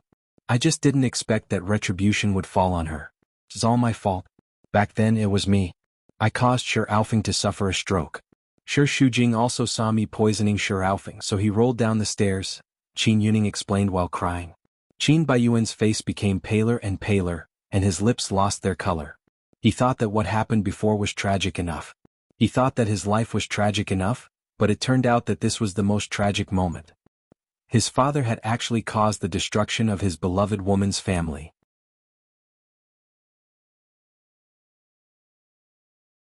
Chapter 279. Enough, don't say any more, I don't believe it. Qin Baiyuan roared. I don't believe a single word. It's all true. Qin Baiyuan, I'm sorry. I'm also sorry to Shi Shujing. Why did you do this? Are you still human? Qin Baiyuan grabbed Qin Yuning's collar and clenched his fist. He wished he could throw a punch at him. However, the man in front of him was so old and in so much pain. Most importantly, he was his most respected father. How could he have the heart to do it? The veins on the back of his hand bulged and his fingers kept trembling. It's all my fault. Kill me, kill me. Do you think I don't dare? Qin Baiyuan's eyes were also red. His eyes emitted true hatred.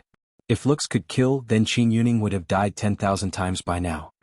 I know you hate me and so does Shi Shujing. I really don't have the face to live. Death might be a kind of relief. I thought about committing suicide, but I can't bear to part with you. But living is even worse. Si Wenxin will not let me go. If I have to go to jail, I'd rather die. Even if you go to jail, you deserve it. You must pay for what you've done. Qin Baiyuan forced himself to be ruthless and said, "Stomach cancer is already my retribution. Isn't that enough? I can't live much longer. I just want to die quietly. Qin Baiyuan, I can't go to jail. I'd rather die. You only have yourself to blame. I can't help you." Qin Baiyuan dejectedly let go of him. He hated him, but no matter how much he hated him, he couldn't do it. In the end, there was only one sentence he could say. "Go and turn yourself in." "No, I can't go. If you want me to turn myself in, I'd rather die in front of you now." As Qin Yuning spoke, he picked up the iron sheet on the ground and was about to stab his throat. "What are you doing?" Qin Baiyuan grabbed his hand, snatched the piece of metal and threw it far away. "Prison is more painful than death. I'd rather die than go to prison. Qin Baiyuan, help me." Qin Baiyuan also cried and closed his eyes tightly. "Now that things have come to this, how can I help you? Help me beg Shi Shujing to let me go. As long as she is willing to plead for me, Si Wenqin will let me go. You caused her father to have a stroke, and now you caused her mother's death. She is the person in the world who wants you dead the most. How could she plead for you? But I was good to her, wasn't I? I've done more for her than Shi Raofeng. Plus, Yan Zizhuang's death was just an accident. Maybe she'll let me go on account of our past relationship?" "Impossible. If it were me, I would never let go of the murderer who killed my parents.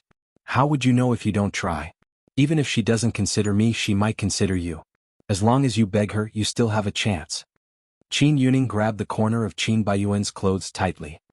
"How can I have the face to beg her?" Qin Baiyuan roared. "Are you going to watch me go to jail without doing anything?" "Qin Baiyuan, I'm your father. You can't just watch me die. I'm only begging you because I have nowhere else to go. Please help me this once." The pain in Qin Baiyuan's heart was indescribable. His conflicted emotions were fiercely battling with each other. A life for a life. He would rather use his life to make it up to Yan Zizhuang and Shi Raofeng. However, if he did not die, all the grudges of the past could be written off. He hated Qin Yuning, but he couldn't drain the blood from his body. He couldn't break away from him, so he couldn't watch him die with his own eyes. "Why are you forcing me like this?" He clenched his fists and groaned in pain. "Even if I beg her, she won't forgive you. If it really doesn't work, then bring her here. I'll use her as a condition to get Si Wenqin to let me go." Qin Baiyuan was completely shocked by his words. "Even now you still don't know how to repent? You still want to kidnap Shi Shujing? I don't want to hurt her either. I just have no choice. I can't go to prison." Qin Yuning kept insisting on this point. "My life is ruined. I just want to find a place to quietly die with my last bit of dignity. I won't hurt anyone. Qin Baiyuan, you're my only hope. Only you can bring Shi Shujing out. I swear I only want to be safe. I won't hurt her at all. I'm your father. Can't I die with dignity? I beg you." Qin Yuning knelt down. "Do I have to beg you on my knees? Qin Baiyuan, save Dad." Pain wreaked havoc in Qin Baiyuan's heart. It nibbled at his heart like a cocoon. He choked helplessly in pain. His throat was sore. In the ward, Shi Shujing sat there quietly like a broken doll, lost in thought. The nurse came in to change her quilt and talk to her. "The weather has been cold recently. I've added a thicker silk quilt for you. You're already cold. You have to pay more attention to keeping warm when you're pregnant, especially your hands and feet. But I think the rainy season is coming to an end. In a few days the sun will come out and it won't be so humid. The weather is gloomy and makes people depressed. It'll be better when the sun comes out. Go out and bask in the sun more. You'll feel much better." Shi Shujing still didn't speak, except for the occasional blinking of her eyes to prove that she was still alive. The nurse couldn't help but sigh in her heart. Sigh, how pitiful. She was pregnant, but her mother died in a car accident. How could a pregnant woman bear such a blow? "You go out first. Have a good rest. If there's anything you need, look for me." After the nurse left, Qin Baiyuan poked his head out from the corner of the corridor. He took advantage of the moment when the bodyguard went to the bathroom to enter the room and gently closed the door. There was only one light in the room. It was dim. Shi Shujing was hidden in the dim light. Her body was thin, as if she was only left with a skeleton.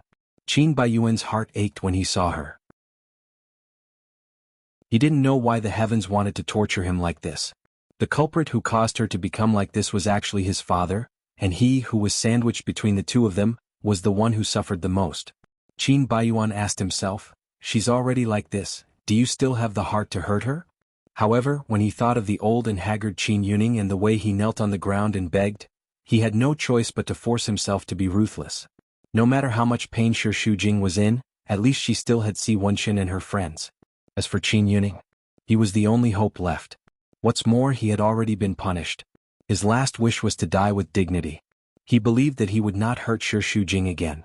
Qin Baiyuan closed his eyes and forcefully suppressed the intense pain. He slowly walked toward Shi Shujing.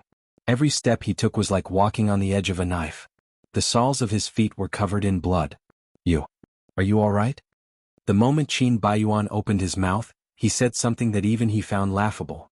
It was a weak and powerless sentence. Was she all right? How could she be all right in such a situation? However, other than this sentence, he didn't know what else he could say. I'm sorry I came late. I didn't know about this when I was abroad. I only heard about your mother's death when I came back. I'm very sorry. To me, she was also my family. I really don't want to believe that such a disaster would befall her. Shi Shujing still didn't move. I know you're sad, but can you please say a word to me? Let me know that you're all right. Even if it's just one sentence.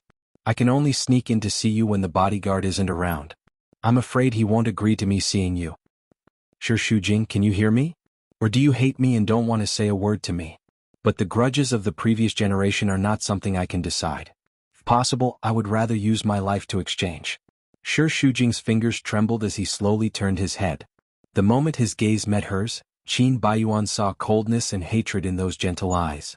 Her body first trembled like a sieve, then she suddenly became excited. You know everything? Your father killed my mother. He's a murderer. He deserves to die. He didn't mean it. He didn't know that your mother would jump out of the car. It was just an accident. You're still defending him, Shi Shujing roared. He's the one who killed my mother and caused my father to have a stroke. It's his fault, but he's tried his best to make it up to you all these years. You know how good he is to you. Make it up to me? That's not making it up to me. It's just part of his conspiracy. He's afraid that I'll remember what happened before I lost my memory. He's spying on me. His acting skills are really good. I used to think that he's really good to me, but that's just his conspiracy. He actually hid it from me for so many years. It's really too vicious. But this time he won't be able to escape. You've seen him, haven't you? Where is he? Shi Shujing grabbed Qin Baiyuan. His eyes were red with hatred, and he gritted his teeth like a madman. Tell me, where is he? Tell me, where is he? I'm sorry, I can't tell you. You know what he's done, but you're still protecting him? I can't help it. Qin Baiyuan shouted in pain. Even if he committed murder and arson, he's still my father. What else can I do except to help him? Can I just watch him die? So I can just watch my mother die in front of me? Do you know that I saw her jump out of the car and get hit by a big truck with my own eyes? Her leg was crippled and there was a big hole in her head. She died in front of me in a bloody mess.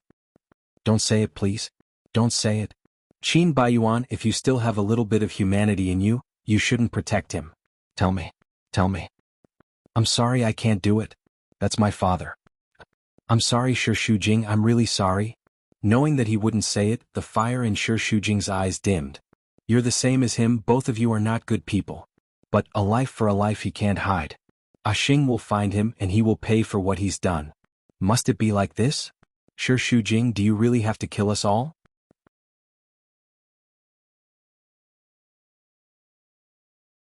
Chapter 280. I beg you to let him go, will you? He has stomach cancer and he won't live for long. He just doesn't want to go to jail.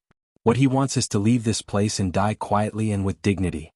Shi Shujing, please let him go. This is ridiculous. He ruined my family and you're begging me to let him go? Qin Baiyuan, what do you think I am? Do you think I will let a murderer go? I know it's hard to do that, but what can he do even if he goes to jail?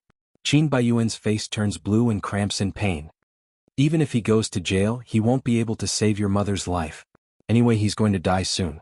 I just want you to give him a decent death without too much torture. Can't you do that? No.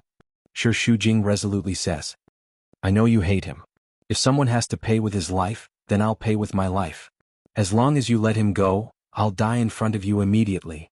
You didn't kill him. Why would I want your life? No matter what you say, it's useless. Tell him that he can't hide. Wenqin will definitely catch him and bring him to justice.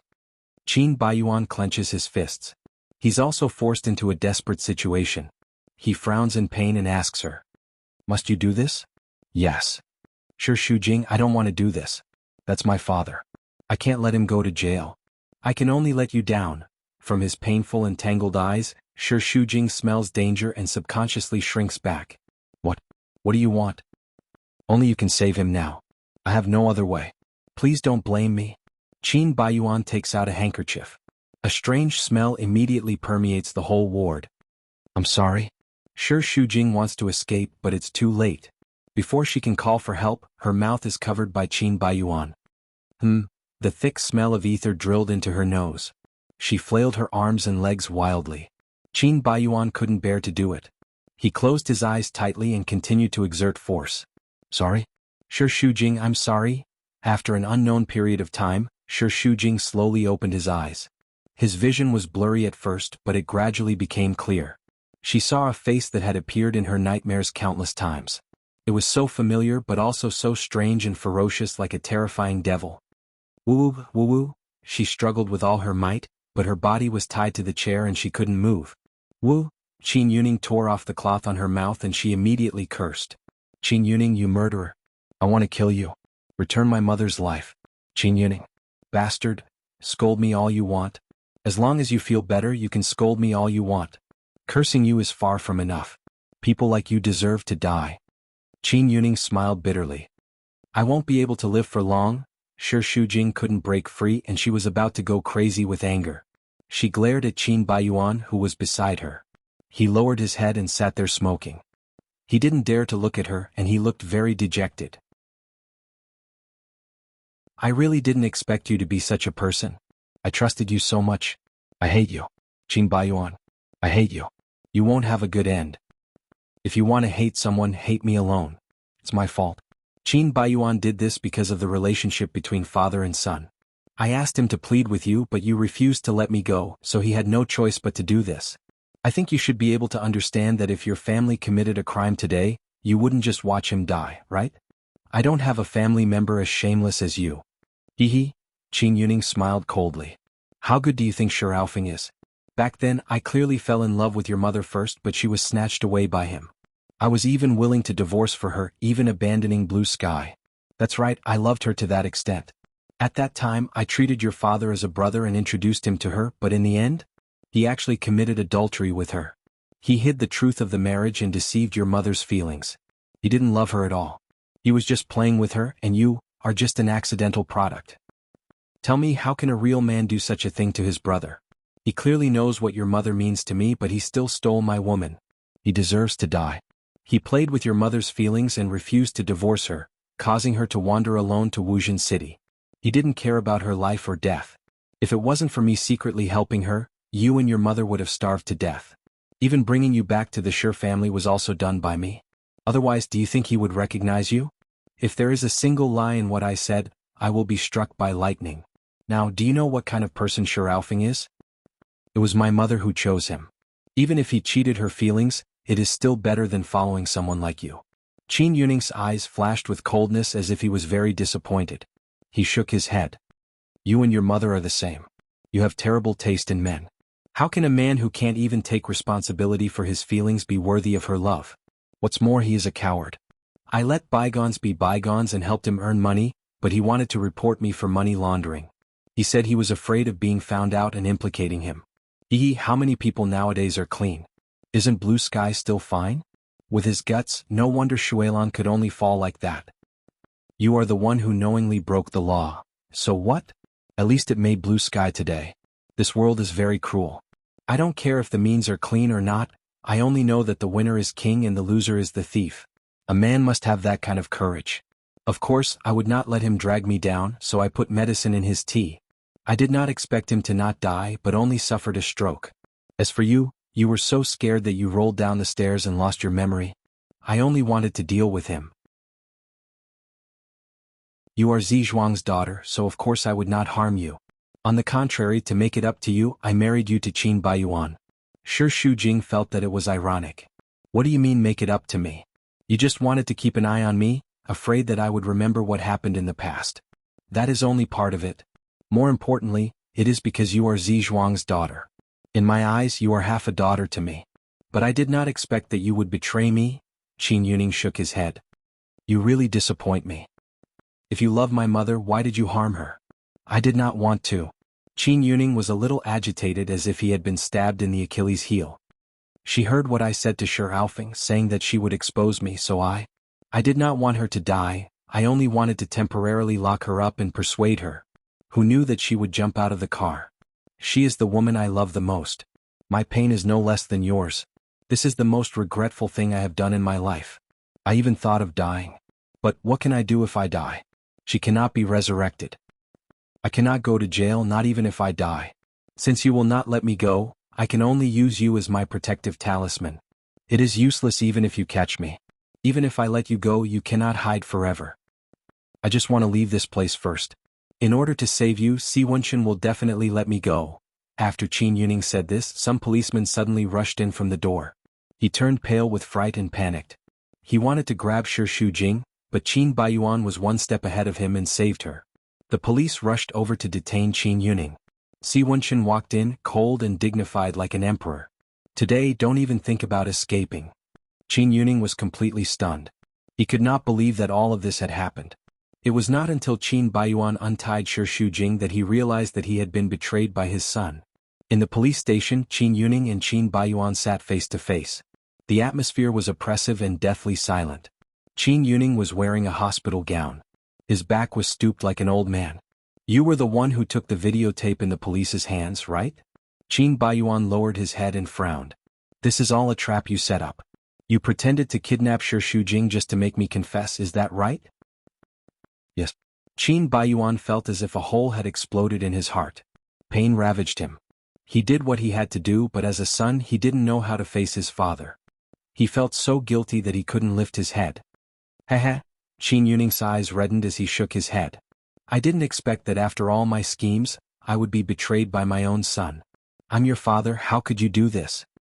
Just because you're my father, I can't watch you continue to make mistakes. You've already killed Yan Zizhuang, isn't that enough? I told you I didn't kill her. It was just an accident. If you didn't kidnap her, would the accident have happened? Do you know why she jumped out of the car? Because she didn't want to be captured by you to threaten Shi Shujing. She would rather die than let her daughter get hurt, because she knew that you were crazy and could do anything. It wasn't an accident at all, but a mother was willing to sacrifice herself to protect her daughter. Qin Yuning was speechless. It wasn't that he didn't know, he just didn't want to think about it. He didn't want to admit that he was the one who killed the woman he loved the most. For a moment, tears streamed down his face. That fatal blow had destroyed all his beliefs. It was extremely painful. Yan Zizhuang's death was equivalent to taking away his backbone. It's me. I killed her. It's all my fault. Why wasn't I the one who died? What? I deserve to die. Just let me die. Here, living is more painful than dying. Qin Baiyuan, let them sentence me to death. Let me accompany her. Qin Baiyuan shook his head. Can't you just give me a quick death? I've consulted a lawyer. You might be sentenced to 10 to 20 years in prison, but you're not alone. I'll be with you. Qin Baiyuan held Qin Yuning's hand tightly. Dad, you still have me. I'll find the best lawyer to reduce your sentence. You're not in good health, so I can make your life in prison better. Is that the only way? Qin Yuning smiled bitterly.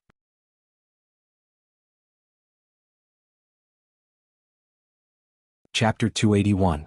Qin Yuning realized that he was already like an insect on a spider's web. He could not escape. He had struggled for so long, but it was all in vain. This was his final outcome. Since that's the case, then so be it. I'm already very tired, I don't want to resist anymore. You're right, I was wrong. Because of my arrogance, I made a mistake and caused the death of the woman I love the most. Death is not enough to make up for my mistake. Spending a lifetime in prison is what I deserve. It's not a lifetime either. Maybe I'll suddenly die one day. Qin Baiyuan's face was covered in tears. Dad, I've let you down. It's not your fault, it's my own sin. Now it's time for me to atone for my sins. What I'm most gratified about now is seeing you become more and more mature. You're my son. This is more important than anything else. Qin Yuning covered Qin Baiyuan's hand and gently patted it. The clamor in his eyes gradually settled down and became calm and kind. You're the one who ended my mistake. I should thank you. All these years, I've always been worried that you're not mature enough. I've been paving the way for you. I'm afraid that after I die, you won't be able to shoulder the responsibility alone. But now, I believe that you have enough ability. I'm very relieved to hand the blue sky over to you. Qin Baiyuan, Dad, I can only accompany you to this point. You have to rely on yourself for the future. There are traps and thorns everywhere in a person's life. You must not take a wrong step or else you might end up like me. But I believe that you won't. You definitely won't let me down. Time's up. The police officer reminded him.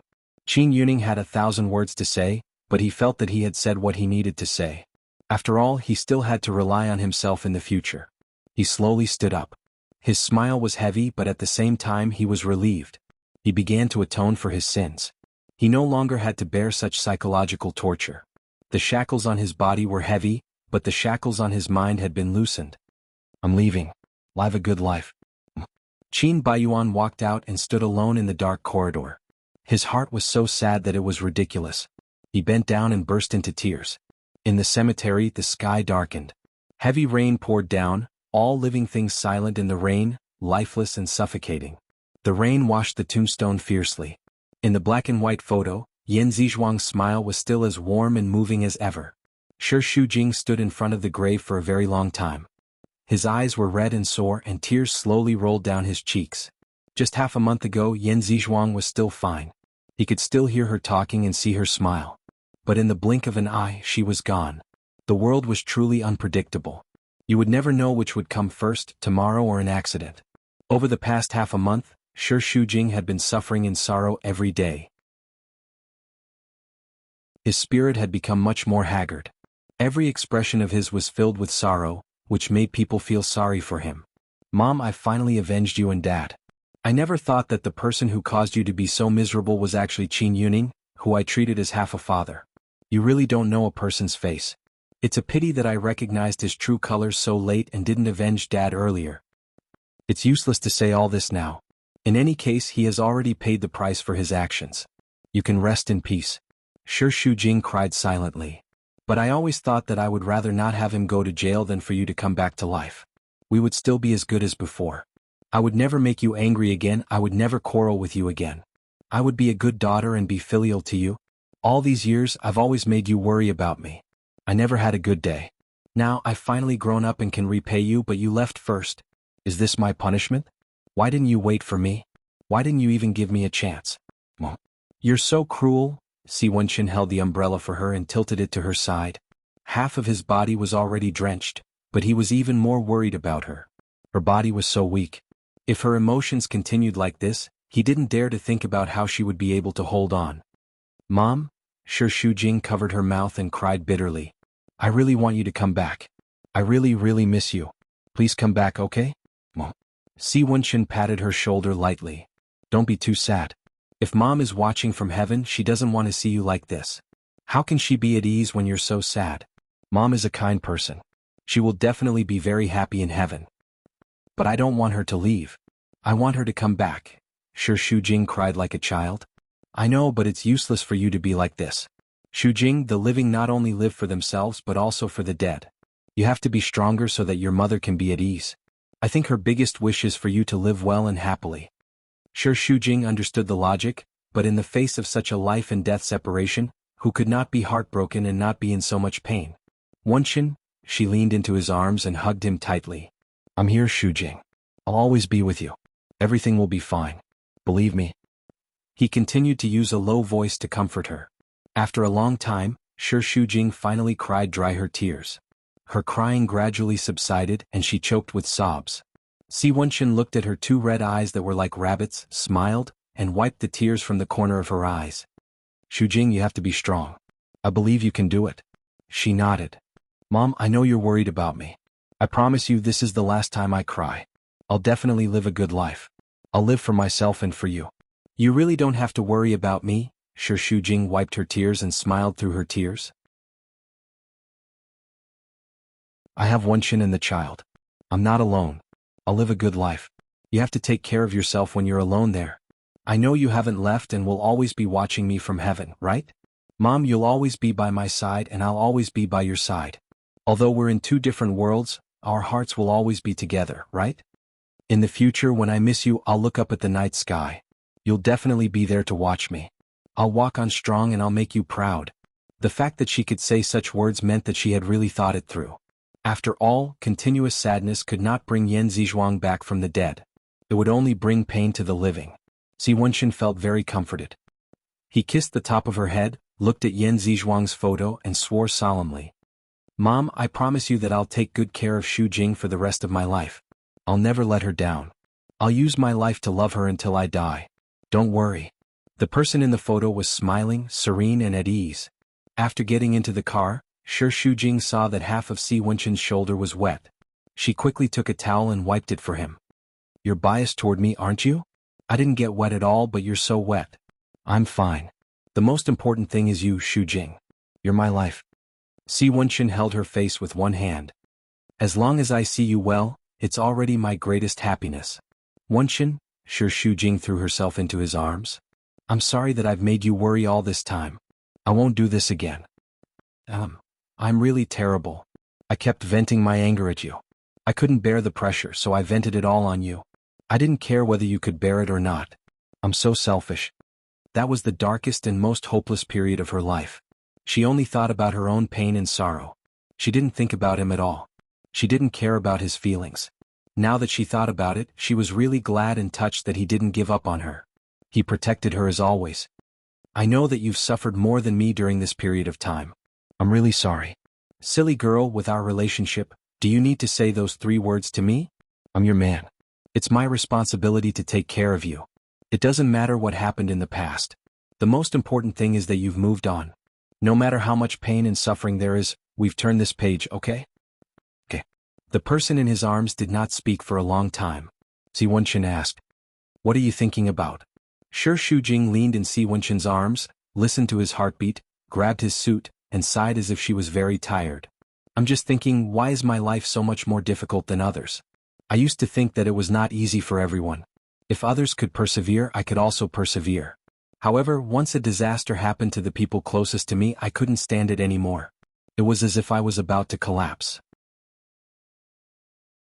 In fact, I'm not afraid of facing difficulties. I'm just afraid that there will be accidents that I can't think of and can't bear, such as my mother's death. That's the grudge of the previous generation. It has nothing to do with you. Xu Jing, you don't need to blame yourself. How could it have nothing to do with me? If I hadn't married Qin Baiyuan, all of this might not have happened. Si Wenxin frowned. You're starting to feel conflicted again? Didn't you promise your mother that you'll live a good life in the future? I'm not conflicted about the past. It's just that I've experienced so many hardships and I feel very tired. Thinking of the long road ahead, I'm already starting to feel tired. I'm also very doubtful whether I can go on. People will have such doubts at the beginning, but as you walk, the road will appear. Didn't you walk step by step until now? I did walk until now, but I've also lost a lot.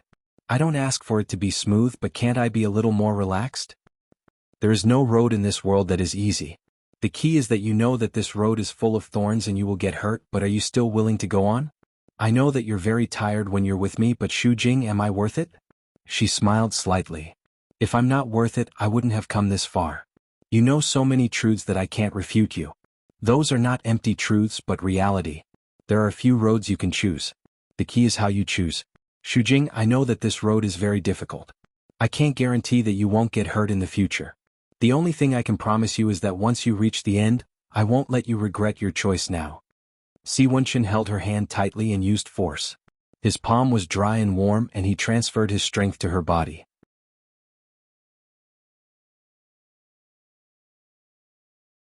Chapter 282. I do. In fact, I'm just sighing. I've never thought of giving up. Well, my dad can't control me anymore. You don't have to worry too much about him. But it's easy to dodge a spear in the open but hard to guard against a stab in the dark. You don't know what tricks he will play. Now I feel that I don't even really understand the people closest to me. It's even more difficult for me to judge others. After all, it's hard to guard against people's hearts. In this cruel society, I'm really too simple. Your brain is simple enough, but fortunately you have a man who's not simple. Don't worry, leave it to me. Good. I believe you. Although I'm quite miserable, there's another person who's worse than me. Qin Baiyuan? Yes. For me, he set up his father and got him to admit the crime. This is really not easy. Otherwise, it would take a while to investigate and he wouldn't be sentenced like this. For this, Si Wenxin was also grateful and raised his eyebrows. He's a little childish. Fortunately, at the critical moment, his 3 views are still correct and he can distinguish right from wrong. This is called righteousness before family. It's easy for you to say, but it's not easy for him. I don't know how he is now, but I know that he must be very sad. Let's find a time to see him, shall we? Okay. Whatever you say, I'll do it. I'll listen to you. Really? You'll do whatever I ask you to do? Of course. Do I look like a person who will go back on his word? Si Wenchen twitched the corner of his mouth, and his teeth were shining in the gloomy sky, as if they were shining in the sun. Baby, what do you want me to do? Especially in bed, I'm at your mercy. You can do whatever you want, whatever position you want, whatever you want, just tell me. You're so annoying. You can pull everything to that. Aren't I just playing along with what you said? You're thin-skinned, so you're embarrassed to ask for something so obvious, so you deliberately said so. I know what you mean. Si Wenchen had an expression of I understand. Sure, Shujing wanted to blame him. She had just come out of the shadow and he began to talk dirty, but maybe this was the attitude he should have. The dead were gone, but life still had to go on. Since she had decided to turn the page, then the future life would go back to the past, just like when her mother was still alive. Mom, I will be happier than before. It was another rainy day.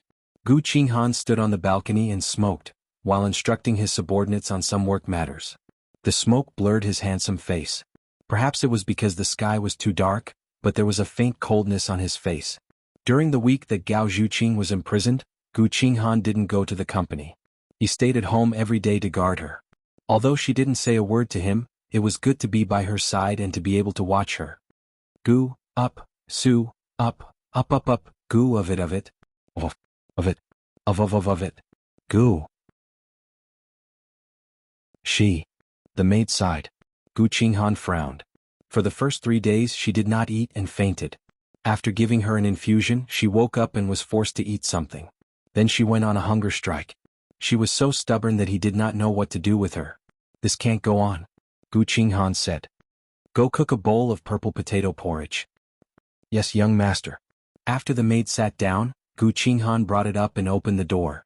Gao Zhuqing was sitting on the balcony with her back facing him. She seemed to know that she could not escape, so she simply gave up struggling. Just like that, she quietly confronted him, consuming her own life bit by bit. Gu Qinghan sighed. In the whole world, only she, Gao Zhuqing, could hurt him. Especially when she hurt herself, it was a greater harm to him. He placed the bowl beside her, half squatting down, cupping her face. Zhuqing, she had lost a lot of weight. Her previously round and tender face was now sunken. Her skin had become deathly pale, making her eyes even bigger, so big that it was a bit scary. Zhuqing, Gu Qinghan softly called out again. You haven't eaten for several days, eat a bit, okay? Just a bit of porridge, in? Do you remember how uncomfortable it was last time you vomited and fainted? You don't want to suffer again, right? Zhuqing. Gao Zhuqing still did not move. Didn't I tell you before? Sure, Shujing is fine, she is resting in the hospital, you don't need to worry about her. Si Wenchen loves her so much. Even if he has to sacrifice his life, he will save her. You don't need to worry about her safety. I know she is your good friend, but you should think for yourself. If you go rashly like this, not only will you not be able to save her, you will also lose yourself, do you understand? The wind blew Gao Zhuqing's hair, her lips slightly pursed. It was like this again? A few years ago when he imprisoned her, she was also like this. At that time, he swore that he would not use the same method to treat her, but he had no other way. I know you don't want to listen to me, I won't say any more. I just want you to eat something, this is the purple potato porridge you like, drink a bit. Gu Qinghan bent down to take the porridge, but Gao Zhuqing suddenly picked up a piece of glass and stabbed it at him. Gu Qinghan used his arm to block it and immediately received a long cut. I hate you, Gao Zhuqing fought with him, but her strength was too weak.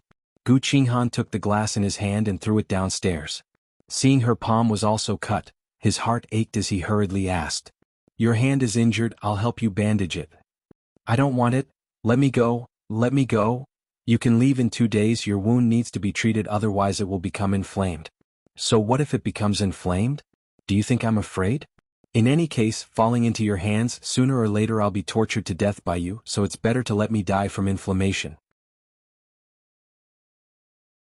I won't allow you to say such words, I want you by my side, I want you to be well. Zhuqing, you know I don't want to treat you like this. You shut up, hypocrite. What care for me, it's simply to satisfy your own selfish desires, you just want to possess me. But I'm not your puppet, I'm not your possession. You don't have the right to treat me like this.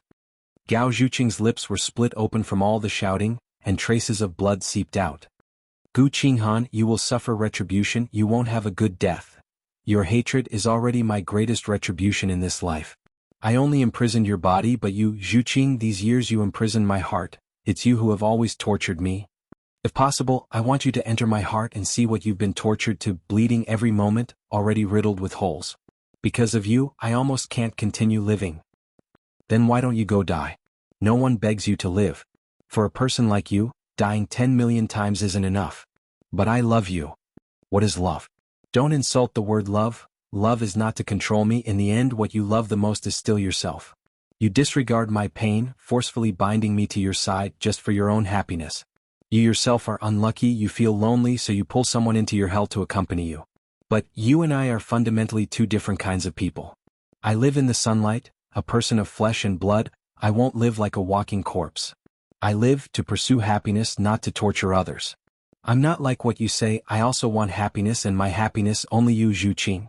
In this world, only you alone can give me happiness, so I want to keep you, want you to be by my side. The wound on Gu Qinghan's arm was very long, constantly dripping blood, his lips also gradually losing color.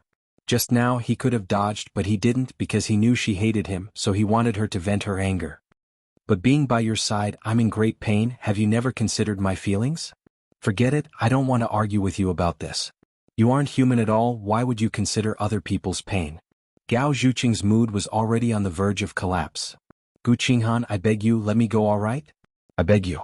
If this goes on, I'll die. Let me go. I beg you. In Gu Qinghan's memory, this was the second time Gao Zhuqing tearfully begged him to let her go. The last time was many years ago when she was still very young. Afterwards, she always stubbornly resisted him. Even if she was beaten black and blue, she still wanted to resist him to the end. But now she was so weak, so pitiful, so miserable, like a needle piercing Gu Qinghan's heart. A man whose heart was higher than the heavens at this moment couldn't help the rims of his eyes turning red. Zhuqing, I'm only protecting you. You're not protecting me, you're imprisoning me. Gu Qinghan, let me go, don't make me hate you even more. I'm in great pain, really in great pain. If this goes on, I'll die. Gu Qinghan closed his eyes, veins popping out on his forehead, his voice hoarse. To you, being by my side is more painful than death? Yes, you're my nightmare. When Gao Zhuqing said this, there was no hatred, only endless despair, like a person on the verge of death, searching for the last trace of hope. She had already been completely hollowed out, squeezed dry. There was no longer any desire for life in her eyes. There was no light, there was only endless darkness. I beg you, let me go. I beg you. Gu Qinghan really wanted to say no. She was his life, the most important reason for him to live in this world. Without her, he would die, so he didn't want to let her go. He couldn't let her go, but her tears made him feel even more pain than 10,000 arrows piercing his heart. After a long time, Gu Qinghan completely despaired. Go. Gao Zhuqing was crying too hard. For a moment she couldn't hear his voice clearly, until Gu Qinghan roared in agitation. Go. She crawled up from the ground like an insect escaping a spider web, desperately flapping her wings to fly out, but her strength was too weak. She staggered and fell several times, but she crawled up again.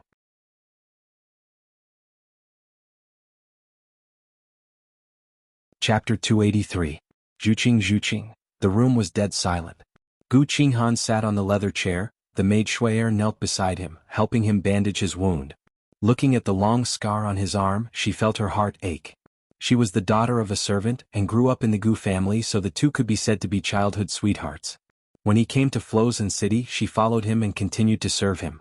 In those years, her eyes had always chased after him, but she knew that her status was low, so she could only silently love him, never daring to hope that he would have a trace of heart for her. She knew that the woman in his life would appear sooner or later. When she was 18, she finally appeared. Gao Zhuqing, his stepmother's daughter, her eternal nightmare. Ever since she appeared, he smiled more. The man who was indifferent to everything in the past had a trace of focus in his eyes. His eyes that were as calm as still water began to shine, closely following Gao Zhuqing's every move, like a person who had been blind for many years, suddenly found a trace of light, and wanted to firmly grasp it. He was really good to Gao Zhuqing, obedient and doting, using all his tenderness on her alone. At that time she had already lost all hope, thinking that they would get married, and she could only bury this love deep in her heart forever. However, that terrible rainy night changed everything. After that night, Gao Zhuqing treated him as an enemy, avoiding him no matter how he begged her. It was useless. The two tormented each other for a long time, and Gao Zhuqing escaped to Flozen City, taking his heart with her. After that, for a long time, he was unable to recover, drowning his sorrows in alcohol every day. When he was drunk, he would call her name, crying and begging her to come back. 3 months later, he pulled himself together, inheriting the family business. She thought he had already gotten over it, but who knew that it was another method of self-abuse. He worked from 7 in the morning to midnight every day. Working for such a long time was no different from committing suicide. He suffered from stomach problems and was admitted to the hospital many times due to physical exhaustion. Once he was discharged, he continued to abuse himself. The cycle repeated itself. His body was almost completely drained. At times, Shui Er really hated Gao Zhuqing. She had received his love, and she was the luckiest woman in the world. But not only did she not cherish it, she even trampled on his heart, causing him so much pain that he wished he were dead. How she wished that he could look at her, even if it was just a glance. She was the woman who loved him the most in this world. For him, she was willing to give up everything. "Young master, I'll apply the medicine for you now. Will hurt a little." Cher poured some medicine and carefully applied it on Gu Qinghan's arm. The medicine was very strong, and a normal person would not be able to withstand it, but Gu Qinghan did not seem to feel it at all. He continued to stare blankly ahead. Snow's eyes immediately reddened. "Young master, can you not be like this? I know you're hurting." "Pain? What do you mean pain?" Gu Qinghan gulped down a mouthful of wine and smiled bitterly. "You don't understand the feeling of pain at all. Compared to the pain of the heart, the pain of the body is nothing." "No. I know what pain is. Seeing you in pain makes my heart ache as well. It's like it's being torn apart." "What?" His gaze fell on her, and Shui'er immediately lowered her head, trembling in panic. You feel sorry for me?" "Yes." She was so nervous that her fingers were twisted together, and her face was pale as a sheet. "What? Because you're the young master. Is that so?" Gu Qinghan pinched her face and Snow groaned in pain. "Young master." In those frightened eyes, Gu Qinghan could see the love that she was trying her best to hide, afraid that it would be discovered. But it was still so strong, so intense that even if she did not speak, the emotions would still flow out of her eyes. There was no way she could hide them. "You love me?" "I don't dare. I'm just a maid. You love me." Gu Qinghan's tone was firm, and he suddenly pulled Cher onto his lap roughly as he asked in a somewhat frenzied tone. Say that you love me." I love you," Shui'er cried pitifully. "I've always loved you. But you don't even know of my existence. You don't know that I've loved you for so many years." Gu Qinghan did not care who she was. He only cared that there was someone who loved him. Since she loved him, why couldn't Gao Zhuqing love him? Why did she have to torture him so cruelly? She was so cruel to him, even risking her life to escape from his side. She hated him, so why did he treat her as the only one and cling to her relentlessly? Look, even if she did not love him, there were other women who loved him. "Say that you love me," Gu Qinghan gripped her chin and roared. "Say it. I love you." "I love you," seemed to be the phrase that Gu Qinghan wanted to hear the most. So when he heard it, he lost his mind. He hugged Shui'er tightly and lowered his head to kiss her. As he kissed her, Shui'er could sense that he must have mistaken her for someone else. His eyes were not reflecting her, but another woman. Was it Miss Gao Zhuqing? "Young master. It hurts." "Young master." Gu Qinghan ignored her cries of pain. He only needed someone to relieve his pain. Shui'er was in great pain, but she felt blissful at the same time. The man that she had loved for more than 10 years wanted her. Even if he was violating her, she felt blissful because she truly, truly loved him.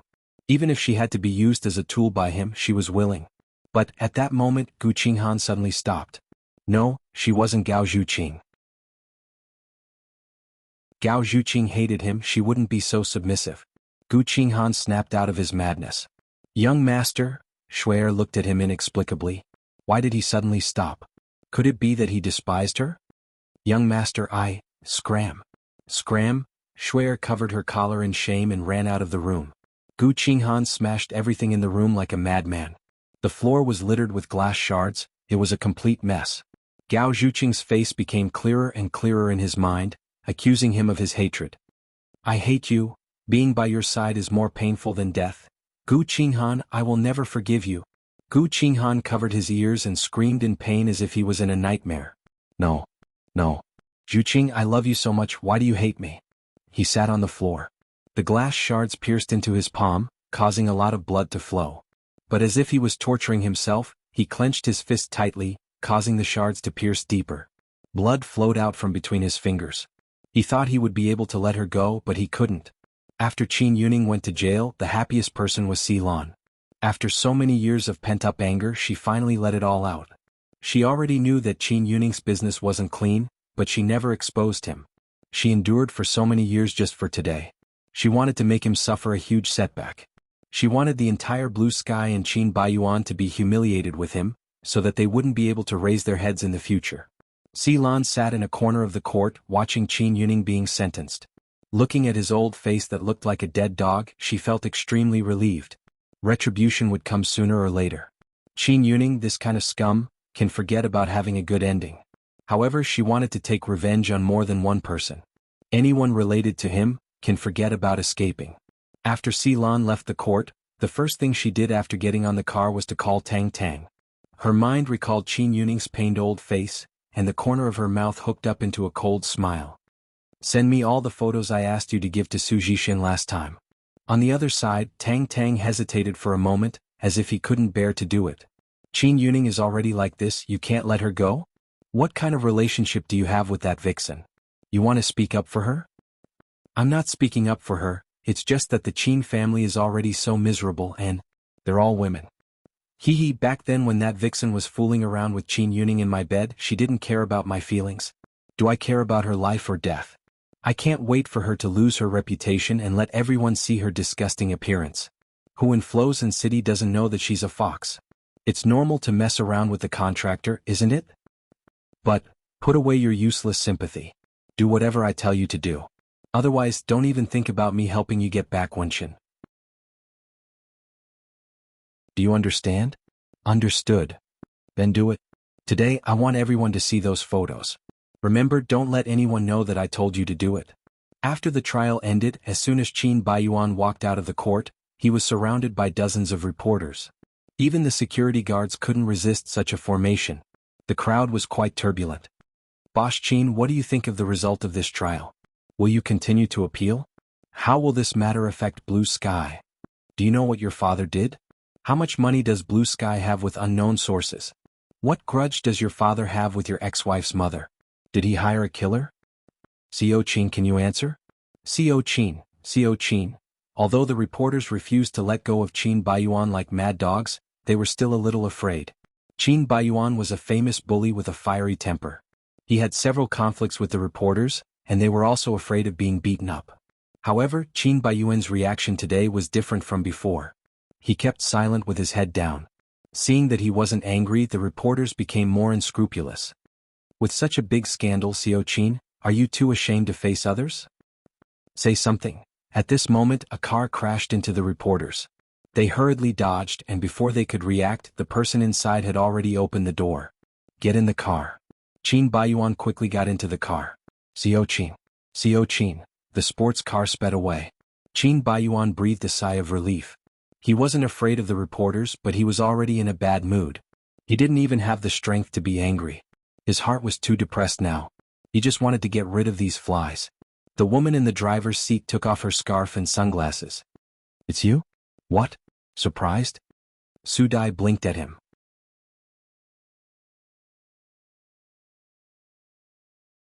Chapter 284. Why are you here? I happened to pass by. I know your dad is in court today, so I came to have a look. You're lying. You were there too? Yeah. No matter what, we're friends. I'm here to check on the situation and see if you need any help. I don't need your help. Qin Baiyuan turned his head to the side coldly. Su Dai knew he was in a bad mood, so she didn't mind his impoliteness. But she didn't expect Qin Baiyuan to say, Blue Sky's reputation in Flozen City is terrible. Don't get involved with me. I don't want to drag you down. We're all friends. Drag me down? Am I the kind of person who would betray justice? A true friend should be by your side when you're in trouble. Qin Baiyuan smiled bitterly. What kind of friends are we? Do I still have friends now? As soon as he got into trouble, his relatives and business friends all hid from him. He finally understood that this society was indifferent to human relationships. He knew what it meant to be cold after a person left. Therefore he was not surprised, but he could not help but feel a little disappointed. Do you still plan to appeal? No. Oh? Then don't think too much. Your dad still needs you to take care of him. And blue sky, you'll face a big crisis soon. You have to be mentally prepared. But you're not fighting alone. You can ask me for help when you need it. Don't look down on women. I'm the daughter of Rongshin. I have a lot of say in Rongshin. I'll help if I can. I won't ask you for help. But thank you for your kindness. I'll remember it. Don't say that. I'm more used to the arrogant you in the past. That was before. I've been through so many things. Many people and things have changed. I'm no longer the Qin Baiyuan of the past. Don't be so sentimental, okay? Who hasn't encountered one or two major setbacks in their life? Most importantly, even if you fall to the bottom, you have to climb back up. As long as you're not dead, there's nothing you can't get through. Yeah. A reporter is following us. Sit tight. I'll speed up. Su Dai's eyes narrowed. She stepped hard on the accelerator and sped up the car, starting a chase. Qin Baiyuan couldn't help but look at him in a new light. I thought you were a road killer. I didn't expect you to be a racer. That's because you look down on women in your bones. Let me tell you, the women around me are not worse than men at all. On the contrary, they are much better than men. When I was studying in England, there were always reporters following me. My technique is also practiced. Not bad, right? Not bad, Su Dai smiled. It's too difficult to get your approval. The sports car continued to accelerate, and after more than an hour of chasing, they finally got rid of the reporter's car. The domestic reporters are more difficult to deal with than the foreign ones. They refuse to let go even after following us for more than a dozen streets. But it feels so good. I haven't driven so fast in a long time. Usually when a girl encountered such a situation, they would either panic or jump up and down in anger. However, Su Dai was quite open-minded and treated it as a game. This was the first time he felt respect for a woman. Where do you want to go next? I don't know. I just want to get drunk. Sure. I have an apartment nearby that has a lot of wine collection. How about going there? Don't get the wrong idea. We're civilized people, just drinking and not having sex. You're the one who got the wrong idea. Qin Baiyuan wasn't in the mood to joke with her. He muttered in a low voice. I'm just thinking how good it would be if I don't have to wake up and face all this when I'm drunk. Su Dai heard what he said, but she didn't say anything. In fact, at this time, no matter how much reason or encouragement she said, it would be useless. The most practical thing was to accompany him to get drunk to vent his feelings. The two went upstairs. The sky was already dark and the lights were waning. From the balcony of Su Dai's apartment, they could see the bright lights of the city in the distance. These are the good wines that I've painstakingly collected. You're lucky today. Su Dai carried a few bottles of wine over and poured 2 glasses. The 2 glasses made a crisp sound when they touched each other. The strong wine slid down his throat. Standing on the balcony and looking at the lights in the distance, the depressed feeling that had been suppressed in his heart dissipated a little. Sometimes, when you stand high and see far, people become insignificant. You also become insignificant and the pain also shrinks. Su Dai said softly. Look at this city. It looks so prosperous, but how many people are really happy? Different things are happening at every window and in every family, but everyone will still insist on living. So you're not the only one suffering. There's nothing you can't get through. The most important thing is that your faith is still there. You have to know what you're living for. A few decades of life is to taste all kinds of flavors in order to have a rich life. Compared to others, you're already much better. You don't know how many people are eager to live your life. Qin Baiyuan smiled bitterly. His mood was very complicated. Maybe. He was born with a golden spoon in his mouth. Everyone envied him. He enjoyed a lot of convenience that his family brought him, including honor and money. Now it was time for him to take responsibility. I'm a man. Do I still need your comfort? Tisk tsk, look at your male chauvinism again. As long as you're made of flesh and blood, you have emotions and times when you're sad. This kind of thing doesn't matter if it's a man or a woman. This habit of yours is not good. I'll have to slowly correct you in the future. Saying the word future, Su Dai was stunned for a moment. Fortunately, Qin Baiyuan didn't seem to be listening to her, so he didn't care about it. Su Dai quietly blushed. She was glad that she drank and could use this as a cover. She was indeed a very warm-hearted person. She was the kind of person who would do anything for her friends. But as Qin Baiyuan said, The two of them weren't even friends at all. She always paid attention to his matters. She didn't know what was wrong with her. Could this be love? Sudai shivered. Impossible. How could she fall in love with such an arrogant and despotic rich kid? She used to hate this type of man the most. She looked down on them. But, sometimes standing by his side, she didn't know why her heart would race a little and she would feel nervous. Just like now. Her eyes couldn't stop looking at him. There was a little burning feeling in her heart. It was as if there was a fire burning in her. It also felt like there was a little rabbit jumping around. It felt very strange. Maybe it was because he was handsome. Her feelings for him were just the most simple rise and fall of hormones. She couldn't help but take a few more glances at handsome men.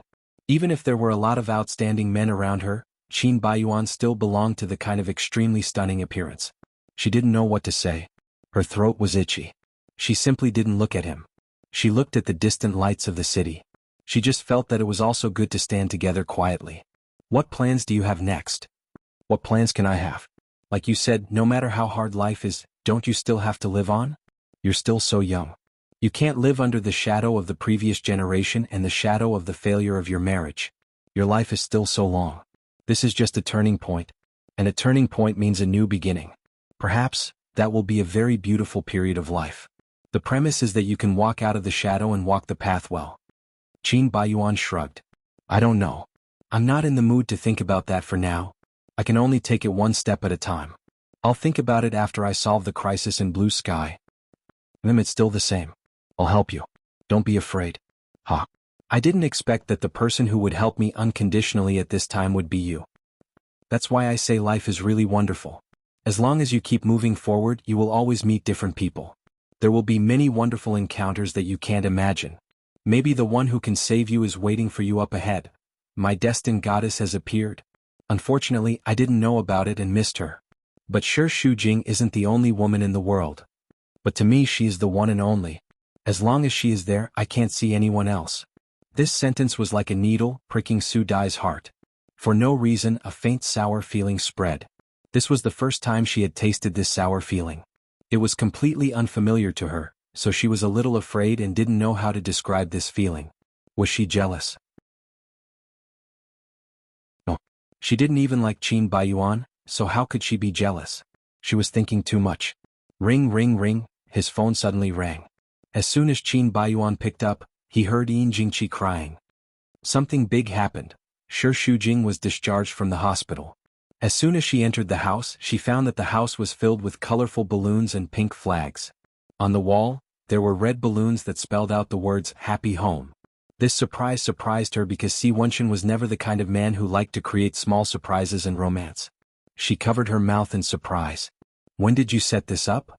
Before I picked you up from the hospital. Si Wenchen hugged her waist from behind and kissed her fragrant neck. Baby, do you like it? Of course I like it. Shi Shujing nodded vigorously. Which woman doesn't like surprises? Thank you for being so attentive. You're my woman, so of course I have to be attentive to you. Besides, this is nothing. This is a grand welcome for you. In the future, except for prenatal and childbirth, we won't go to the hospital anymore, okay? I won't let you get hurt again. I seem to be going there a lot recently. I don't like it either. It's more comfortable at home. But most importantly, you're by my side as always. Thank you, Wenchen.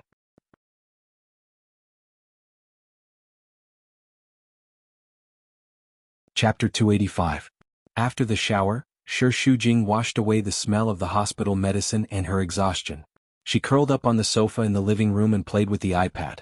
Si Wenchen cut a plate of oranges and brought it over. Have some fruit. More? I just finished my meal. I can't eat any more. Shi Shujing touched her round belly. Later, I'm on Taobao. Si Wenchen sat next to her and leaned over to take a look. What did you buy this time? Sure enough, women were deep in Taobao. She had been shopping with the iPad every day for the past few days. I haven't bought anything yet. I'll look at the shopping agents first, such as baby clothes, cradles, cars, diapers, baby bottles, etc. I'll buy them overseas. I'm more confident in their quality. Si Wenchen was speechless. You don't need to worry about those things. I'll prepare them a month in advance. Leave them to me.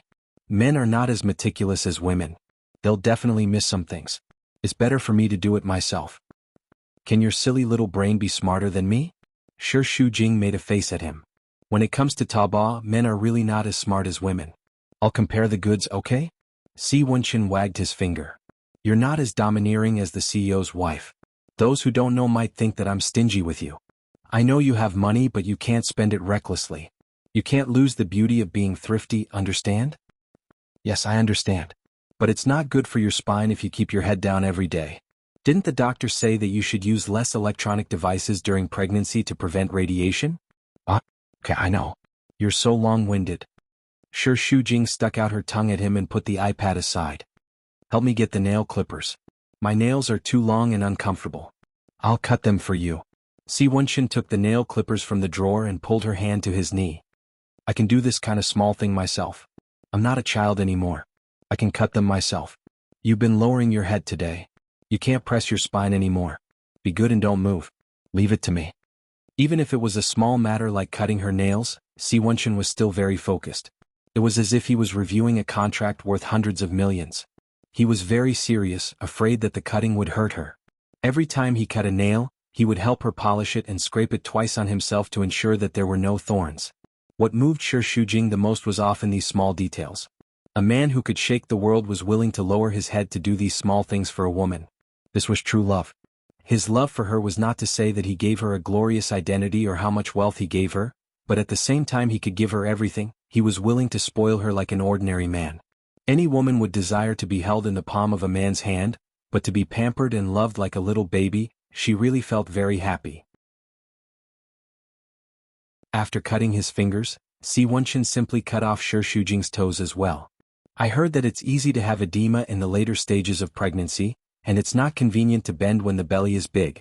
So from now on I will learn to cut your toes, help you wash your feet and massage them. It's better for me to be prepared. Shi Shujing said happily. You're so good to me. Here, I'll reward you with a piece of orange. Si Wenqin took a bite and touched her face. Hey, how can you touch my face with your hands that have touched my feet? You don't even like your own feet? You're so annoying. I'm ignoring you. Si Wenqin was too meticulous in his work and it took him a long time to cut his toes. Shi Shujing did not have much patience, so she secretly looked at the iPad again and went to the forum page. Suddenly, a message popped up on the screen. She quickly poked it and some erotic photos popped up, giving her a shock. The main characters in the photos were Yin Jingqi and Tang Nanli. Some of them were in the hotel and some were on the bed. Shi Shujing screamed in fright. What? Did I cut you? No, look at these photos. Previously, Su Zhixin used these photos to threaten Qin Baiyuan to get married, but she has now been locked up in a mental hospital. Who sent those photos? Si Wenqin frowned. It's very likely that this person sent the photos to Su Zhixin, and Su Zhixin was also used by him. What should we do now? Qin Yuning's matter has already caused a huge blow to Qin Baiyuan. If the photos were to spread. Shi Shujing's face turned pale just thinking about it. She hurriedly grabbed Si Wenqin's hand. Help him. I know. I owe him a favor. I will return it to him. Si Wenqin took out his phone and ordered the person on the other side. Delete all the photos of Yin Jingqi on the internet. Completely block the news and prohibit the media from exposing it. In addition, find out who sent these photos. Even if it's blocked, it's useless. There must be a lot of people who have seen it. Those who have seen it will definitely save it and spread it privately. Si Wenqin nodded. I can only ask the media to block the news and prohibit more photos from circulating through various channels. However, it's really difficult to stop private dissemination. Qin Baiyuan must know about this as well. Shi Shujing was worried. Yin Jingqi deserves it, but the Qin family is already at the heart of the storm. If such a scandal is exposed, the Qin family's reputation will be ruined. Don't worry with me here, the Qin family won't be destroyed. Shujing, look at me. You believe in my ability, right? Qin Baiyuan has done you a favor. In the future, his business is my business. I will definitely take care of it until the end. I'm already thinking of ways to save Blue Sky. It will not collapse. As for Yin Jingqi's scandal, everyone will naturally forget about it after some time. Shi Shujing sighed and nodded. That's the only way. However, with Yin Jingqi's identity, a scandal is enough to destroy her. Even if the media doesn't spread it, everyone knows what kind of person she is and will look down on her. In the future, she can only live in the disdain and criticism of everyone. She is an adult and should be responsible for her own actions. Since she can do it, regardless of whether she is prepared to bear it or not, She has to accept it and face it herself. As for Qin Baiyuan, he has survived Qin Yuning's matter. He will definitely be able to handle this matter. Don't worry too much.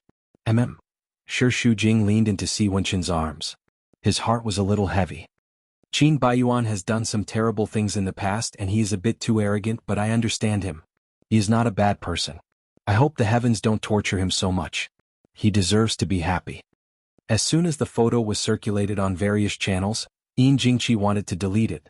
Unfortunately, after Qin Yuning's accident, the media did not buy her account and ignored her. She could only call Qin Baiyuan and complain. Son, I know I did something wrong, but your father doesn't love me at all, nor does he care about me. Who knows the bitterness in my heart? I can only swallow it. I am wrong, but I am also a victim. I really don't know what to do now. Those people on the internet are all scolding me. I really don't have the face to live anymore. I also don't have the face to face you. You must look down on my father. I might as well die. Qin Baiyuan's face turned green and his mind was in a mess, but he still forced himself to calm down and comfort her. Mom, calm down first. Things are not as serious as you think. Let me handle it, okay? It's fine. Yin Jingqi's voice was very loud, so Su Dai, who was next to her, heard it very clearly. She was already checking on her phone. Qin Baiyuan asked hurriedly after hanging up the phone. How is it? Is it a lot? The photos have been deleted, and all the major media outlets don't dare to report on it. I think it must be Brother C who helped. But according to what I asked, it has been circulating for half an hour.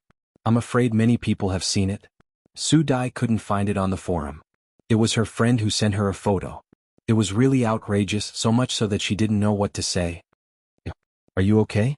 Qin Baiyuan clenched his fists and closed his eyes. Who is it that wants to force the Qin family into a dead end? Even at this time, can't you let my mom go? Damn it. Bang! He smashed a glass of wine on the table. Su Dai's body trembled. Qin Baiyuan's face was ashen. He looked very ferocious and a little scary. Brother C has done what he should. There is no other way now. I can only hope that the people who know about this will forget about it as soon as possible. Actually, this kind of thing is common overseas. Which wealthy family doesn't have some scandals? Everyone is just watching the show. After the show, they will forget about it. No one will keep holding on to it. Just think about it, okay? Su Dai also knew that her words were dry, but this kind of thing was really not easy to comfort. You don't know anything. Qin Baiyuan's face was pale. He smiled bitterly and shook his head. You don't know anything, Qin Baiyuan? Don't be like this. It will get better. Will it?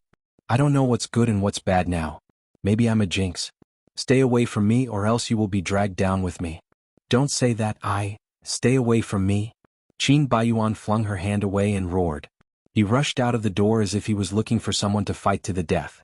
In the dark forest, there was a cloud of black fog that kept invading her pores. She felt cold all over. Shi Shujing was lost in this scary forest. He walked for a long time, but he couldn't find the exit. Wenqin, where are you? Wenqin, she called out, but there was no reply. As she walked, she suddenly heard a girl crying. Her voice was hoarse from crying. It was very pitiful. Save me. Save me. The girl reached out to her for help. The man raised his head. Shi Shujing was shocked. He looked like Si Wenqin, but it was not the gentle him. Instead, it was a ferocious and cold man. The girl also changed into her face and begged in despair. Save me. Save me. No. No. Shi Shujing woke up from the nightmare with a start. He was covered in cold sweat. Si Wenqin immediately sat up. What's wrong? Did you have a nightmare? Yes. I've been dreaming of a man raping a girl for the past few days. Shi Shujing wiped his forehead. It was full of sweat and his eyes were wide open because of fear. Wenqin, I actually saw that the man was you and the girl was me. That scared me. It's okay. It's just a nightmare.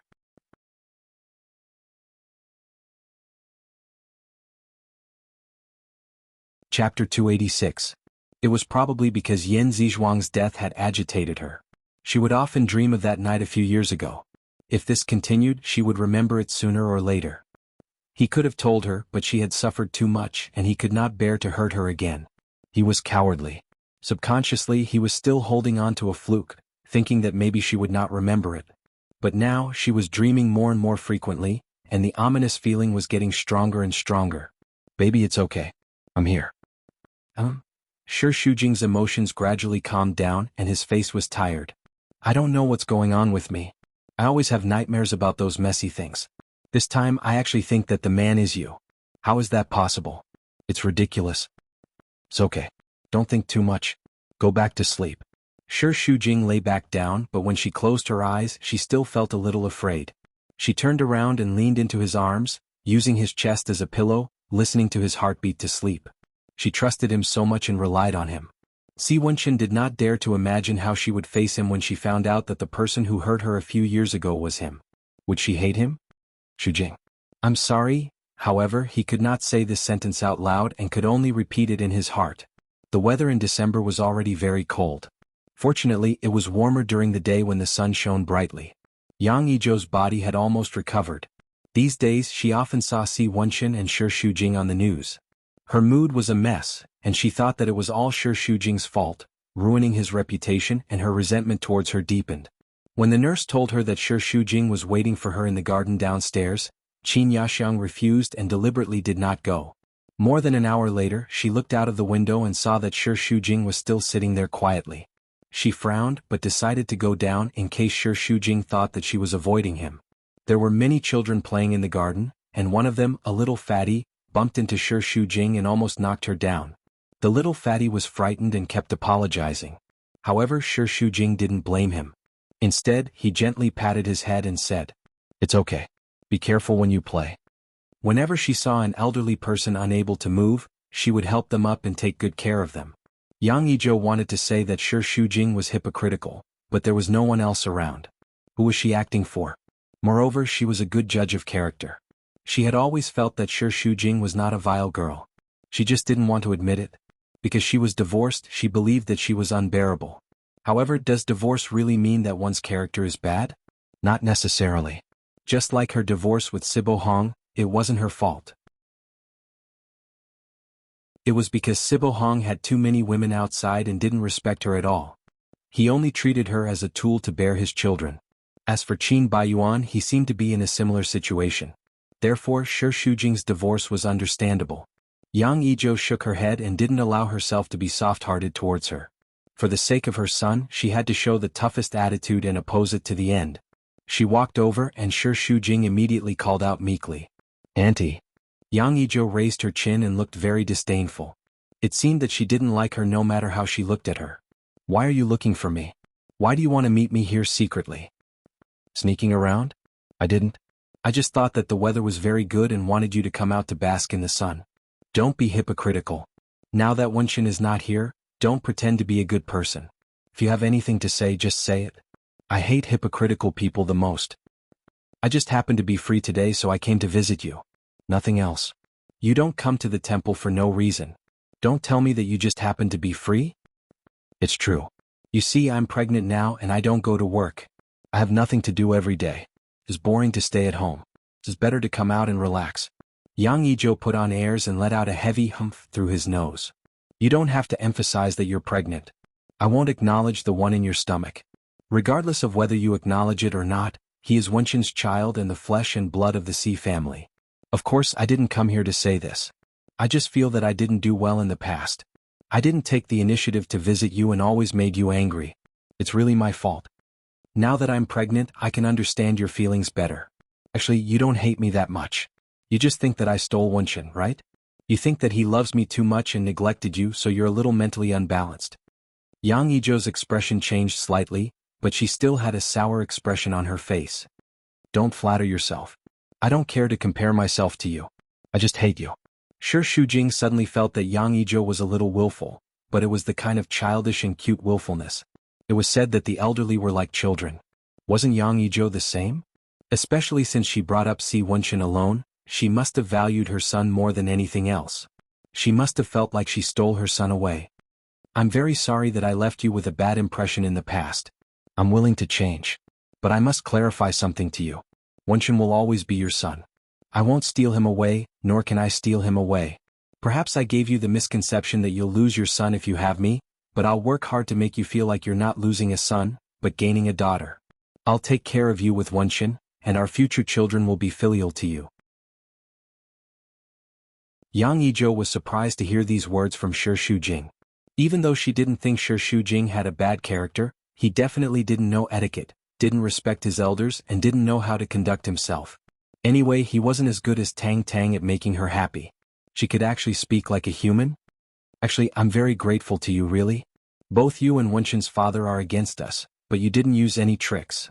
This is already very good. In fact, after so many things, you should be clear that Wenshin and I will never break up. If we were really going to break up, we would have broken up a long time ago. But we're still together now, and we will continue to persevere in the future. No one can break us up. I'm not saying this to pressure you. I'm just stating a fact. I don't want to put you in a difficult position. At the same time, I also want you to know that I'm not your enemy. In the future, if it's possible, I hope to be the closest person to you. You know what happened to my mother, right? Shi Shujing smiled bitterly. Yang Yizhou didn't say anything.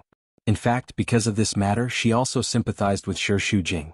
This was probably why she came down to meet her. No matter how tough her attitude was on the outside, she was a person who was easily soft-hearted. She knew how much harm it would bring. So while she hated her, she couldn't help but sympathize with her.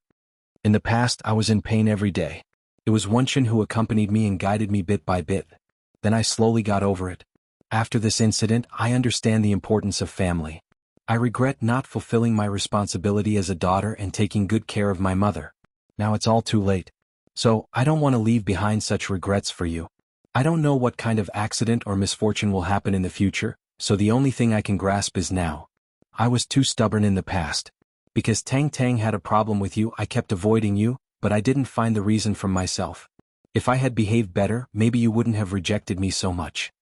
These words caused Yang Yizhou's expression to change a little as he frowned. You also know that it's your fault? Yes, as a junior, I shouldn't have been angry with you. I shouldn't have considered the problem from my own point of view. I shouldn't have only cared about my own feelings. I sincerely apologize to you here, and I hope you can forgive me. Don't think that I will forgive you just by saying a few words of apology. I'm not that gullible. You also know that I hate you very much. But compared to the time when you were so impolite, you seem to be a little better today. However, it's not that easy for me to accept you. It's useless to just say it. If you're really sincere, don't talk so much nonsense. Prove it to me with your actions so that I can change my opinion of you. Shi Shujing's eyes lit up. So, you're willing to give me a chance? I didn't say that. How you act is your own business. As for whether I accept you or not, it's my business. I'm not that easy to fool. But Shi Shujing had already seen the light of hope, and he nodded vigorously. Thank you, Auntie. I will definitely prove it. Yang Yizhou nodded reluctantly. To be honest, she had no other choice. She could clearly see how serious her son was about this relationship. Since she couldn't change the result, she might as well try to give Shi Shujing a chance. After all, there was nothing more important than Wenshin in this world. The reporters couldn't make a fuss with Blue Sky and Qin Baiyuan, so they went to Shangyang. As soon as Silan left the company, she was surrounded by reporters. She was protected by 2 assistants and wore sunglasses, but her attitude was natural and unrestrained. She didn't dodge, and she had the demeanor of a strong woman, full of domineering. The reporters scrambled to ask. Boss C, do you know that Qin Yuning was arrested for money laundering? Such a big matter, and now the entire Flozen city is in an uproar. If I say I don't know, would you believe me? When the reporters saw that she could still joke, they became even bolder. You and Qin Yuning haven't divorced yet. Have you visited him? Did you know about his money laundering? Will you help Blue Sky? What are your plans for the future? Silan curled her red lips. That's interesting. My marriage with Qin Yuning has long been in name. If you want to ask, you should ask that fox spirit Yin Jingqi. All these years she has been by his side. Oh, when you ask her, help me ask her what it feels like to betray someone after stealing her husband? She's really the best among women.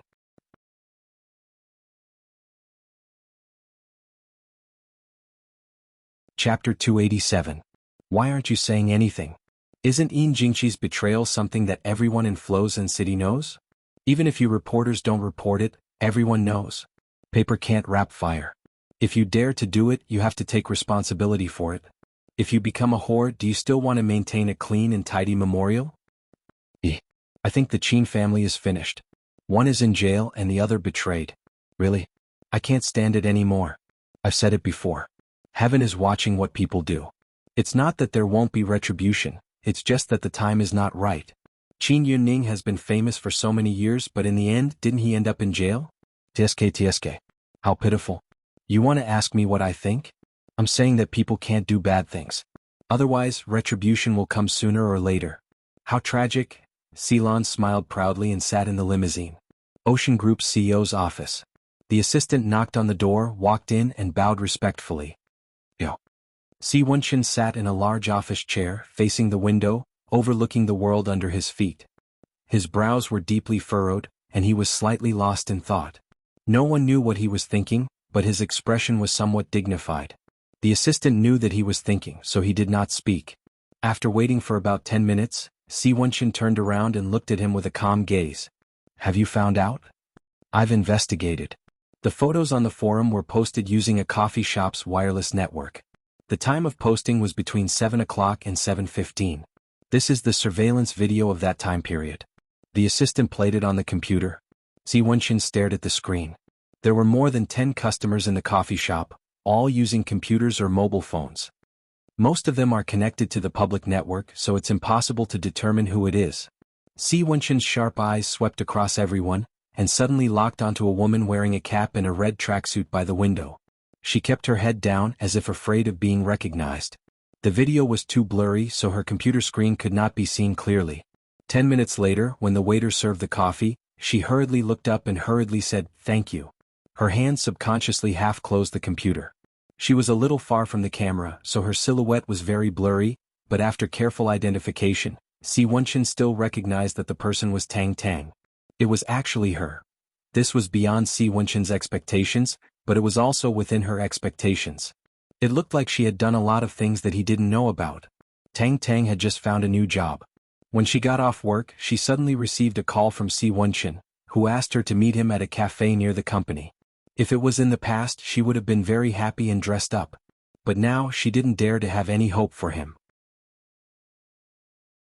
Instead, she was afraid that he would take the initiative to ask her out. Could it be that he had already suspected her? Tang Tang's heart was in a mess and she was terrified and uneasy. He got out of the car with a heavy heart. When he looked up, he realized that he was in the same cafe again. That uneasy feeling grew stronger.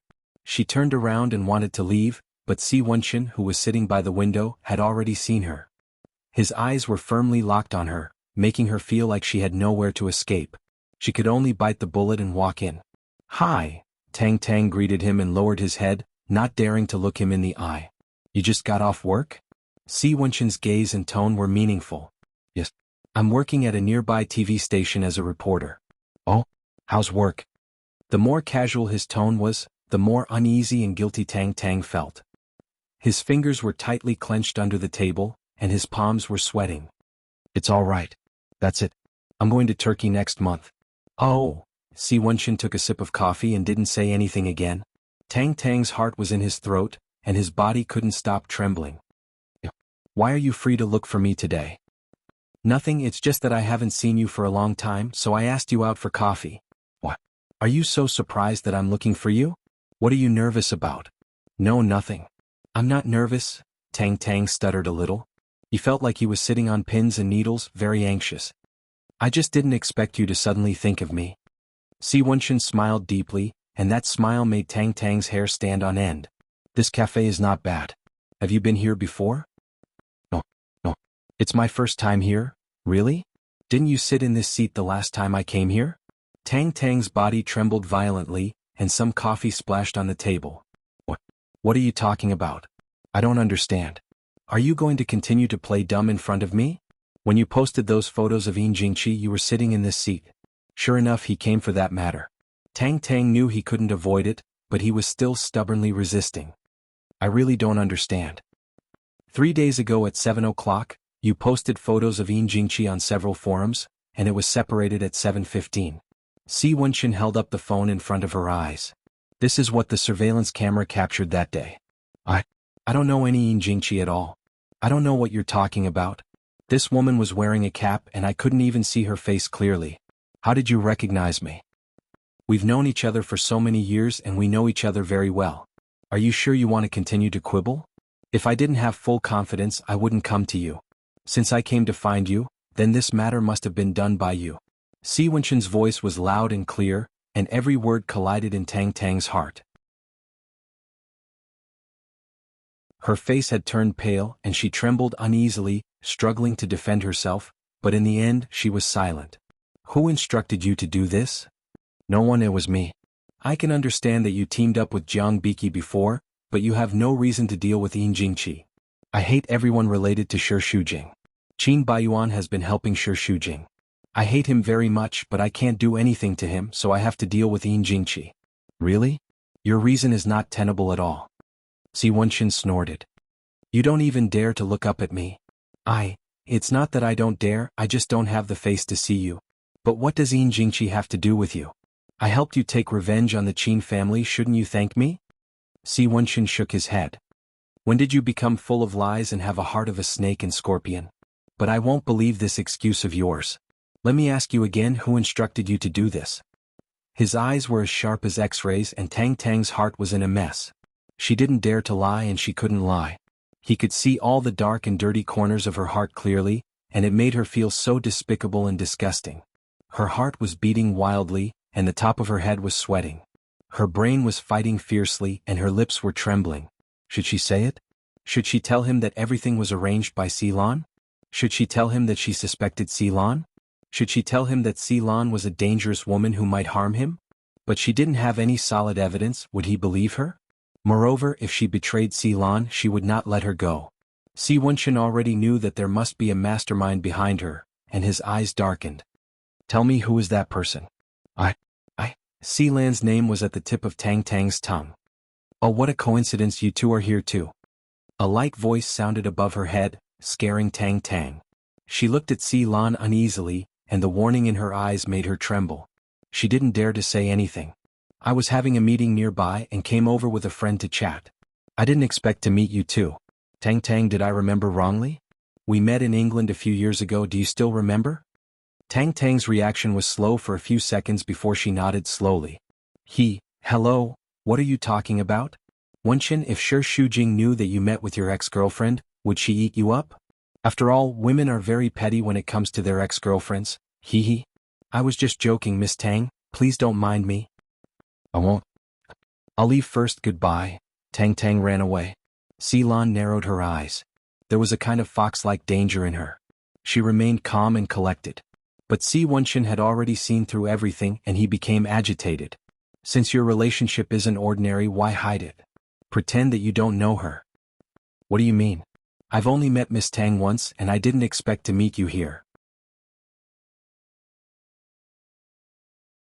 I don't think it's as simple as a coincidence. You're afraid that she will expose you.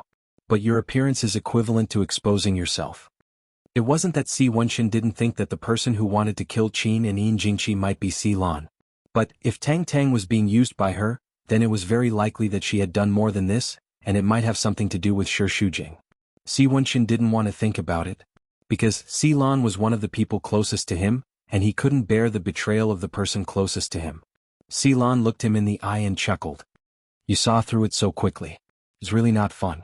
She didn't feel the slightest bit uneasy. She was very natural and in a good mood. She asked the waiter to bring a cup of coffee. What's with that look? Are you going to criticize me? Is it wrong for me to take revenge on the person who interfered? You know very well how Qin Yuning treated me back then. You once said that you would take revenge for me, but I stopped you. I stopped you back then not because I was soft-hearted, but because I had been waiting for this day. I was waiting for this adulterous couple to lose all their reputation. Qin Yuning deserved to die when he went to prison. As for Yin Jingqi, since she betrayed him, she deserved to end up like this. I already knew that this day would come for a slut like her. I didn't force her to betray me. I only exposed those photos. What's wrong with that? I don't care if you deal with Yin Jingqi, but why did you use Tang Tang? She wouldn't work for you for no reason. What benefits did you give her? Did you arrange for her and Su Zhixin to join hands to harm Shi Shujing? Aren't you thinking too much? I only did one thing and you pushed all the blame onto me. I'm really wronged. That's right, there's no free lunch in this world. I promise to help Tang Tang snatch you back. Sis.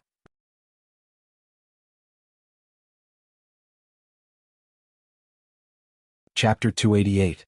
I know you'll hate me, but that's our dad. I can't watch him get into trouble. You've been abroad most of the time, so you don't know how bad his health is. But I'm by his side every day. How can I bear to watch you anger him to death? If you're against me, just say it. Why do you have to play dirty tricks behind my back? I'm not playing dirty tricks. I just want you to leave Shujing. To be honest, I'm conflicted too. I'm really happy for you when I see you and Shujing being so happy together. But when I get home and see that Dad's life is worse than death because of you, Wenchen, you're still young. You can take the blow, but Dad is already so old. How many years does he have left to live? Can't you just follow his wishes and wait for him to pass away before you get together with Shujing? Ceylon tried her best to persuade him. She looked like she was in a dilemma between a good sister and a good daughter. She knew that Si Wenchen was very loyal to his family. That was why she said that on purpose, to get rid of the responsibility. On the contrary, if she continued to deny it, it would only increase his suspicions. Ceylon used the psychological method and continued. You don't know how difficult it is for me to be stuck between the two of you. You're both flesh and blood and you're fighting to the death. I can only be a mediator in the middle. There are a lot of things that I can't do. But I can promise you that I've never thought of hurting Shujing. I just want you to temporarily separate and give Dad a chance to breathe. If you were in my shoes, I think you'd be in the same difficult position. I really didn't play dirty tricks and I didn't betray you. You've been with me since you were young. You know how I treat you. Why would I hurt you? Although we have the same father but different mothers, we're closer than real siblings. When I took care of you in the past, I treated you like a sister and a mother. I don't have children, so you're the closest person to me. I hope you can understand my difficulties and understand my painstaking efforts. Ceylon used the past to play the family card. Si Wenchen couldn't help but be moved. Sister, I know you're in a difficult position. Dad and I have already fallen out and I don't want to have a falling out with you anymore. No matter what you made Tang Tang do, I won't pursue it anymore. I hope that the whole thing ends here. Can you promise me that? I didn't do anything to hurt Shujing. You're thinking too seriously. But if you insist on a promise, I can assure you. We've been siblings for so many years, don't you trust me? Ceylon smiled smugly. She knew that Si Wenchen wouldn't pursue her responsibility. Otherwise she wouldn't have admitted it just now. All right, let bygones be bygones. Since I said I won't pursue it anymore, let's not talk about it anymore. Don't have any grudges in your heart because of that and affect our relationship, okay? Just remember one thing. You will always be my dearest little brother. Nothing can change that. The streetlights were low and the light was dim. A caravan was parked on the side of the road, and the figure inside was blurry. Not long after, another car drove over. The woman got out of the car and got into the caravan. How is it? How did Wenchen? Before Tang Tang could finish his words, he was slapped. Pa! The slap was fast and vicious. She was stunned for a few seconds. She was very angry, but she didn't dare to curse. Why did you hit me? You almost betrayed me and ruined my plans. Why shouldn't I hit you? I didn't say it was you. If I didn't come, would you have betrayed me? Ceylon smiled coldly. Do you really think I don't know what you're doing? I'm watching your every move. You? I was forced. Wenchen pressured me. Even if I wanted to lie to him, I couldn't. It's your business that you're useless. Don't try to drag me down with you. But as soon as you appeared, didn't he know it was you? If I didn't come, you would have betrayed me.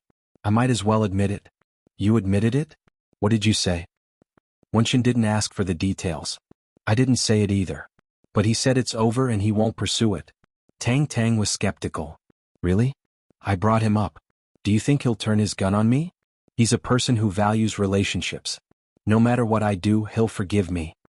Tang Tang secretly heaved a sigh of relief. If that's the case, then let's stop here. You don't want him anymore? I want to, but I've done so many things in vain. You're his sister. He can forgive you, but he won't be soft-hearted towards me. He's already on his guard. If I do anything else, he'll definitely kill me. Look at your guts. What can you do? With me around, you won't die. That's not for sure, Tang Tang mumbled softly. I'm just a chess piece. If something really happens, will you care about my life? As long as you're still useful, I won't let you die. Sealand's face in the darkness was as dark as a female demon. But if you dare to be disloyal to me, I'll make you suffer more than death. Tang Tang shivered. She regretted it. She regretted that she had cooperated with Sealand despite knowing that she was a vicious and merciless woman. In the end, she had become her chess piece and was monitored at every turn. If this continued, her mind would collapse. Wenchen, I can't afford it. I don't want it anymore. You can do whatever you want in the future. I'll quit.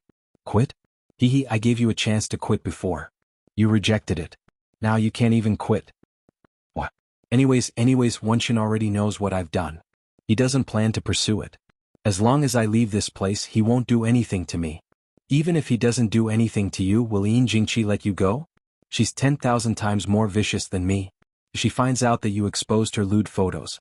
Ceylon purposely didn't continue. It was even more dangerous. You were the one who asked me to do it. So what? What can she do to me? She can't win against me. She'll only vent her anger on you. At that time, finding a dozen men to molest you would be considered a light punishment. Tang Tang's face was pale. Every pore was filled with fear. I've done so much for you. You can't do that to me. Ceylon lit a cigarette and gestured elegantly with her thumb and middle finger. However, what she was doing was a shady business where no blood was shed. Do things for me? Don't make it sound so noble. You're doing it for yourself. I didn't ask you to do anything for me. You were the one who wanted to gamble. You were greedy. Humans are selfish. As long as there's a common interest, we can continue working together, right? You're already on my boat. Whether you want Wunshin or not, you have to listen to my arrangements. Your life is in my hands. If I want you to die, then die.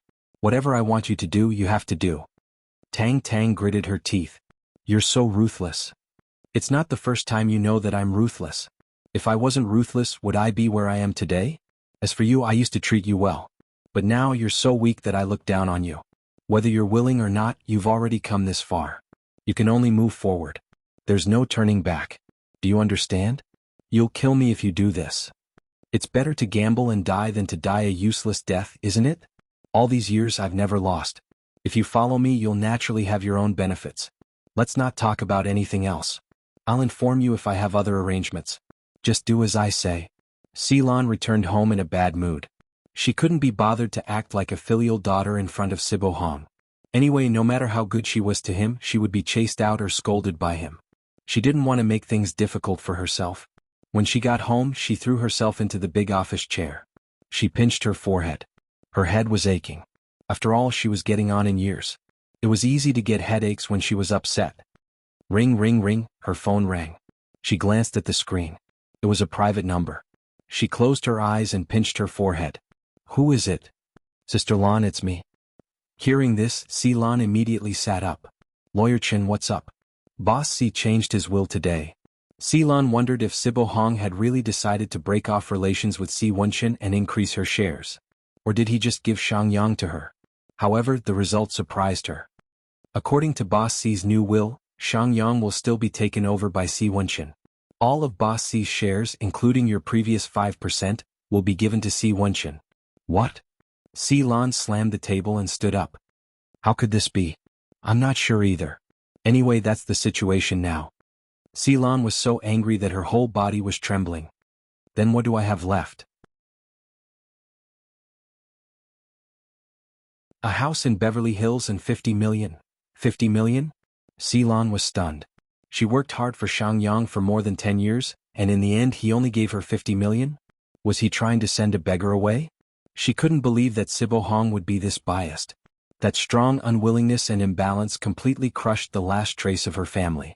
All that was left in her heart was a sharp hatred. You're heartless, I'm unjust. I'll definitely make you regret treating me like this. Ceylon was so frustrated that she couldn't sleep that night. She had never been as angry as this time. She felt like she was about to explode. The next morning she felt like someone was stabbing her head with a needle. It was so painful that she felt like all her bones were about to fall apart. Her heart ached, but her body hurt even more. When she went downstairs for breakfast, Sibo Hong was also sitting in the dining room. He looked energetic and looked good. Ceylon's heart ached. Since she hated him and blamed him, she was so angry that she wanted to curse him. Sibo Hong drank his tea and slowly raised his head to look at her. Why are you still standing there? You're an eyesore so early in the morning. Yes, she was an eyesore. In the whole world, only Si Wunshin was the best. Everyone else was just a tool in his hands. They were all dead, had no feelings, and could be trampled on as he pleased. Ceylon's anger was about to explode out of her chest. She almost tore him apart, but she held it in. People who wanted to achieve great things had to be able to keep their composure. It wasn't the right time yet. If she made a fuss now, she would only hurt herself. So, no matter how much pain she felt in her heart, she still forced a smile.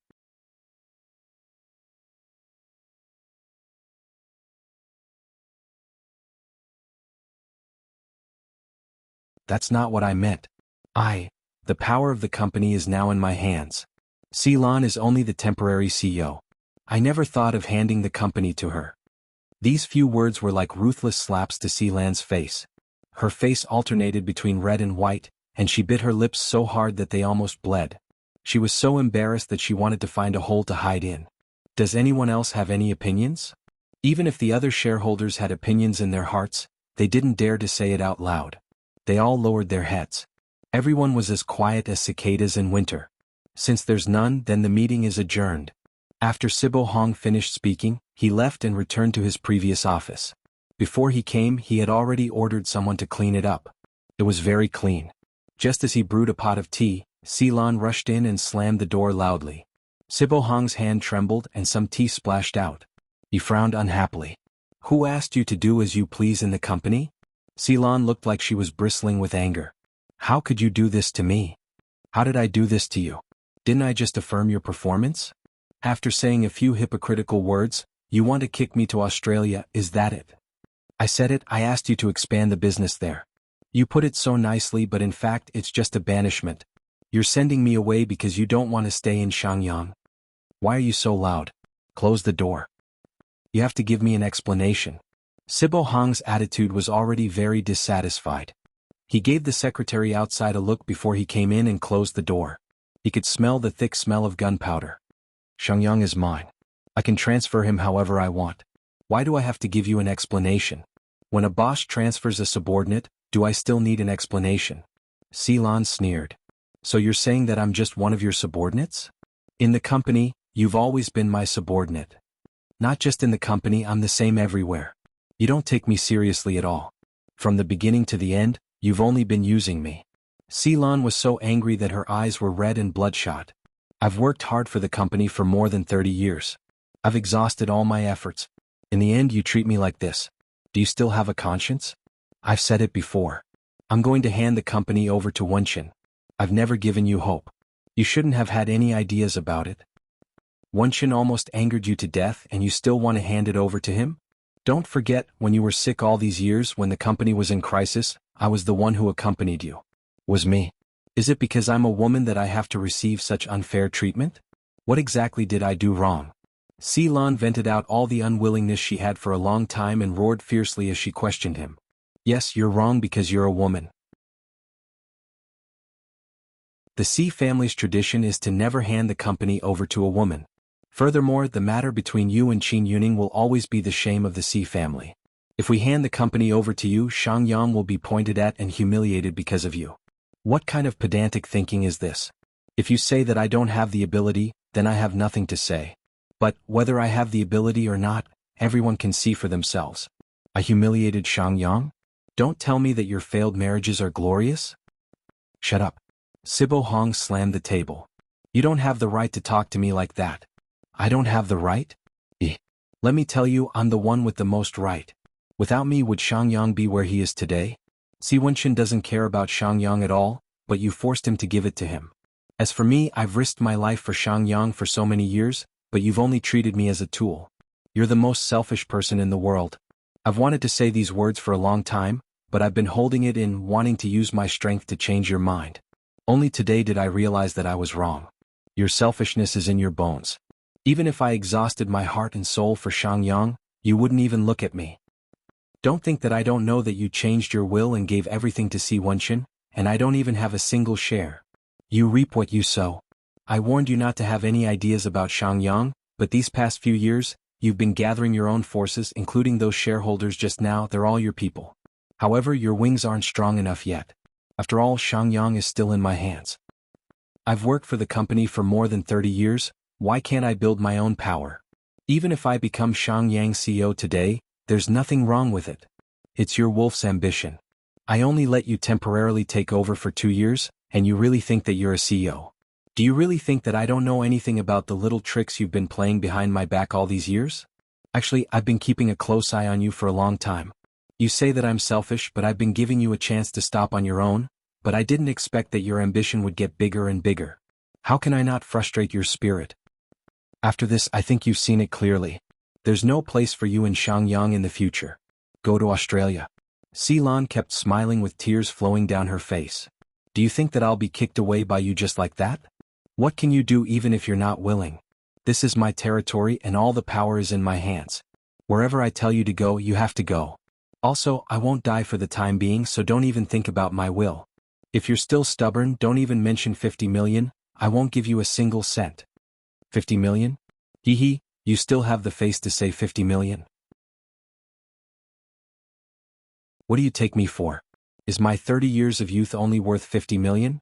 Do you know how much money I've earned for Shangyang? Alright. I don't want to listen to your nonsense.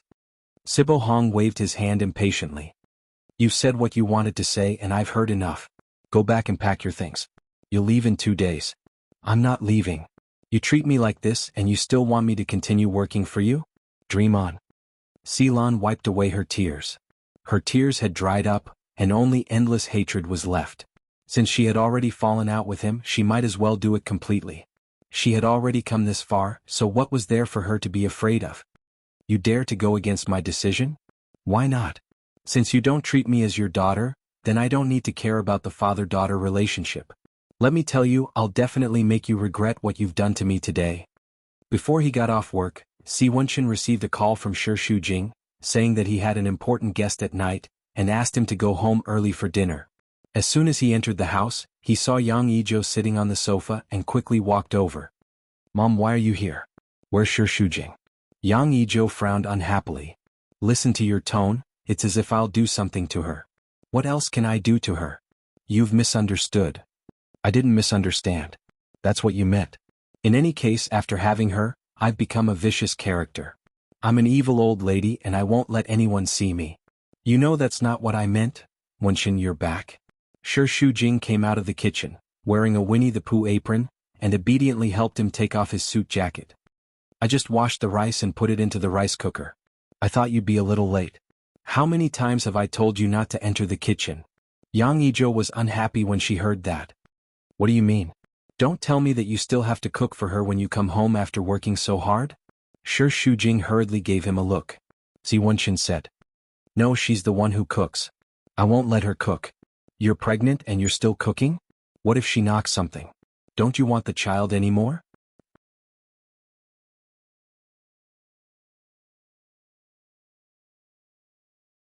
Chapter 290. Now that Yang Yizhou was willing to come, Si Wenchen probably understood what was going on. This was definitely a big surprise for him. Yang Yizhou had always been a knot in his heart. He had been having a headache about how to ease their relationship. He didn't expect to see this scene as soon as he got home. He was really happy. Wenchen, why don't you chat with Andy first? I'm going to cook. Mom, I'm so happy that you can come. The corners of Si Wenchen's eyes were filled with joy, and even the corners of his mouth were raised. The two of them had been competing for so long, and every time they met they would not get along. Yang Yizhou had not seen him smile like this for a long time. She suddenly felt that any compromise she made was worth it. She only had this one precious son. Didn't she do so many things just to make him happy? However, Yang Yizhou was also very arrogant and refused to admit it directly. Didn't you force me? If I don't come to see you, you won't come to the hospital either. I don't want to die without seeing you. How could that be? I'm afraid you won't be happy to see me.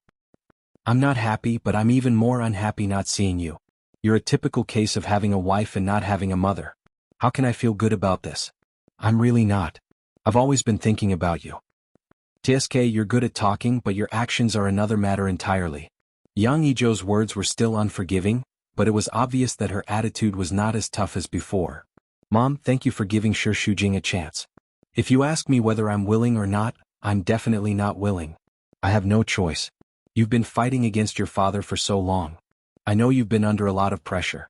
I don't want to pressure you anymore. Moreover, Shi Shujing was right about one thing. If you were going to separate, you would have separated a long time ago. You wouldn't have persisted until now. I really have no other way. Son, I do everything for you. You know that. Okay, thank you, Mom. Shi Shujing was in a good mood. He even hummed a tune while washing the tomatoes. Si Wenchen kissed her from behind and she pouted coquettishly. Hey, your mom is still outside. I, Shujing, am really amazing. You even conquered my mother. You are really my good wife. You only know how powerful I am now. However, your mother isn't giving me face, she's giving you face. No matter whose face I'm giving, you're the best. That's true. Actually, when I went to the hospital to see her that day, my heart was also in a mess. I was prepared to come back the next day with my tail between my legs and fight again the next day. To make it even more exaggerated, I had already prepared for the 8-year war, but she only made me wait for an hour. Moreover, she didn't say anything nasty. She's really a good person. She's just stubborn, but her heart is soft. Yes, otherwise how could she be my mother? Si Wenchen was so proud that he stole another kiss on her face. My wife is the best. What else do you want to do? Let me do it? No, hurry up and get out. Don't steal my chance to perform. You almost dragged me down just now. You're really a pig-like teammate. Didn't I make it up for you immediately? You bought so many vegetables, can you do it alone? I have to. This is the first time I'm officially meeting my mother-in-law. I must perform well. Hurry up and get out or she will think it's you again. Don't steal my credit. Okay, then I'll go out and wait for dinner. Baby, you can do it. Do you have to kiss me even when you're cooking? Yang Yizhou was already standing at the entrance of the kitchen. Cooking is a woman's job. Men shouldn't enter the kitchen. Besides, you were lazy when I asked you to go into the kitchen to get a plate. Sure enough, you treat your girlfriend differently than your mother. Si Wenchen felt wronged. Yang Yizhou was driven out of the kitchen by him, but she stayed. I'll help you. Shi Shujing quickly said no. Go and rest. I'll do it. What? Are you afraid that I don't know how to cook and will mess things up for you? I'm not afraid that you will mess things up, but do you really know how to cook? Yang Yizhou was unhappy when she heard that. Are you looking down on me? Don't you know how to cook? You're underestimating me. It's true that I haven't cooked for many years, but I used to be good at cooking, especially Cantonese cuisine. I know you like Cantonese cuisine, so I studied it. My cooking skills are not bad, and the vegetables I bought today are all vegetarian. You can trust me. You don't want me to cook, but I'll do it anyway. I don't want Wenchen to think that I'm bullying a pregnant woman and call me an evil mother-in-law. In the kitchen, Shi Shujing washed the vegetables while Yang Yizhou cut them. Both of them were busy and the atmosphere was harmonious. Shi Shujing glanced at Yang Yizhou and couldn't help but think of Yan Zizhuang. In the past, my mother and I used to cook together. But we were too busy and didn't have much time to go home, let alone cook with her. I think she must be very disappointed in her heart, but she never said it out loud. She likes to hide everything in her heart. As a daughter, I'm really not good at it. But now that you're here, you've given me a chance to make up for it. Let me fulfill my filial duties as a daughter, and I won't have so many regrets. Yang Yizhou was a little moved when she heard that. After all, she sympathized with Shi Shujing and felt that she was quite pitiful. She had suffered a lot and it wasn't easy for her. However, she still said stubbornly, Are you playing the family card? It's useless against me. I'm just here for a meal. Don't think that I'll accept you just because of that. I know, I'm just expressing my feelings. No matter what, I'm still very grateful to you. I'm doing this for my son, not for you. We both love Wenchen. Whether it's for him or for me, I'm grateful to you all the same. Yang Yizhou felt that Shi Shujing was quite good with her words. To her, the most important thing was Shi Shujing's love for Wenchen. Having one more person to take care of him and make him happy was the most gratifying thing for her as a mother. She felt that if this went on, she would be pulled over to Shi Shujing. She pouted. If you're cooking, then do it properly. Why are you talking so much? Can you concentrate? Are the vegetables done washing? I'm going to cut them up. You're so dilly-dallying. When will we be able to eat? Shi Shujing smiled. She finally knew where Si Wenchen's arrogance came from. The two women cooked together and in less than an hour, a table full of dishes was ready. Pigeon soup, shredded sweet potatoes, stir-fried lotus root, braised pork ribs, meatballs. Si Wenchen was drooling when he saw the dishes. The meal cooked by the two most important women in his life was already the most delicious meal in Si Wenchen's life. Just looking at it without eating it was already the most delicious meal in his life. He sniffed hard and exclaimed exaggeratedly. It smells so good, Auntie cooks personally. Of course the taste is amazing. I'm just a helper. Mom, you're really good at hiding. When I was in the UK you were too lazy to make breakfast, but now you know how to cook and your cooking skills are so good. Si Wenchen gave a thumbs up. Amazing. Didn't we have servants before? Why do I need to cook personally? You know I'm lazy and hate the smell of oil. I'm in a good mood today, so I'll cook for you, lest you complain that I haven't cooked for you. Thank you, Mom. As Si Wenchen spoke, he winked at Shi Shujing and mouthed the following words. Thank you, honey. Yang Yizhou scooped 3 bowls of soup, pushed them in front of Shi Shujing, and pretended to say it casually. Pregnant women should drink more soup so that the baby's skin will be tender. Shi Shujing was flattered. Thank you, Auntie. I don't care about you. I'm just talking about my experience. I used to hate soup. When I was pregnant with Wunshin, I forced myself to drink a bowl every day. Otherwise, how could he be so handsome? Didn't I inherit my handsomeness from you? Of course, but it's also because of the soup. Also, eat more walnuts to nourish your brain. Look at how smart Wunshin is. Yes, you can't find a man like Wunshin among billions of people. It's all because you taught him well, Auntie. Yang Yizhou liked to hear this and raised her eyebrows proudly. Isn't it? It's all because of me. He was naughty when he was young, but I didn't hit him. I reasoned with him, so he's a gentleman now. Is Wunshin naughty? Why is he naughty? We had a cat at home and he loved to ride on it. It scared the cat so much that it would run around the house when it saw him.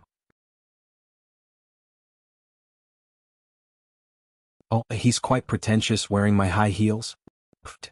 See, Wunshin almost spat out the soup in his mouth. Don't slander me. How is it useless?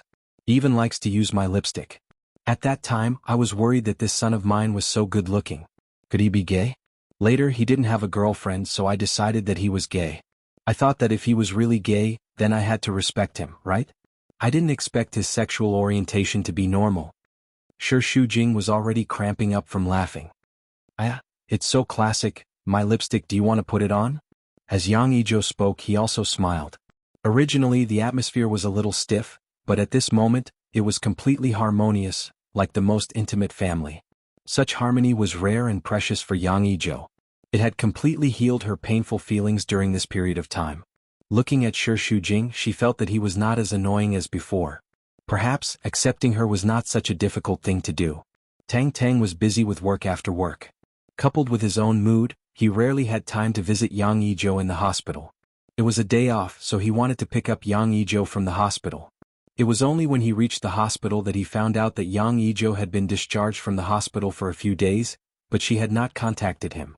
When she arrived at the hotel where Yang Yizhou was staying, she saw Si Wunshin sending her back, so she hid in the car and did not go out.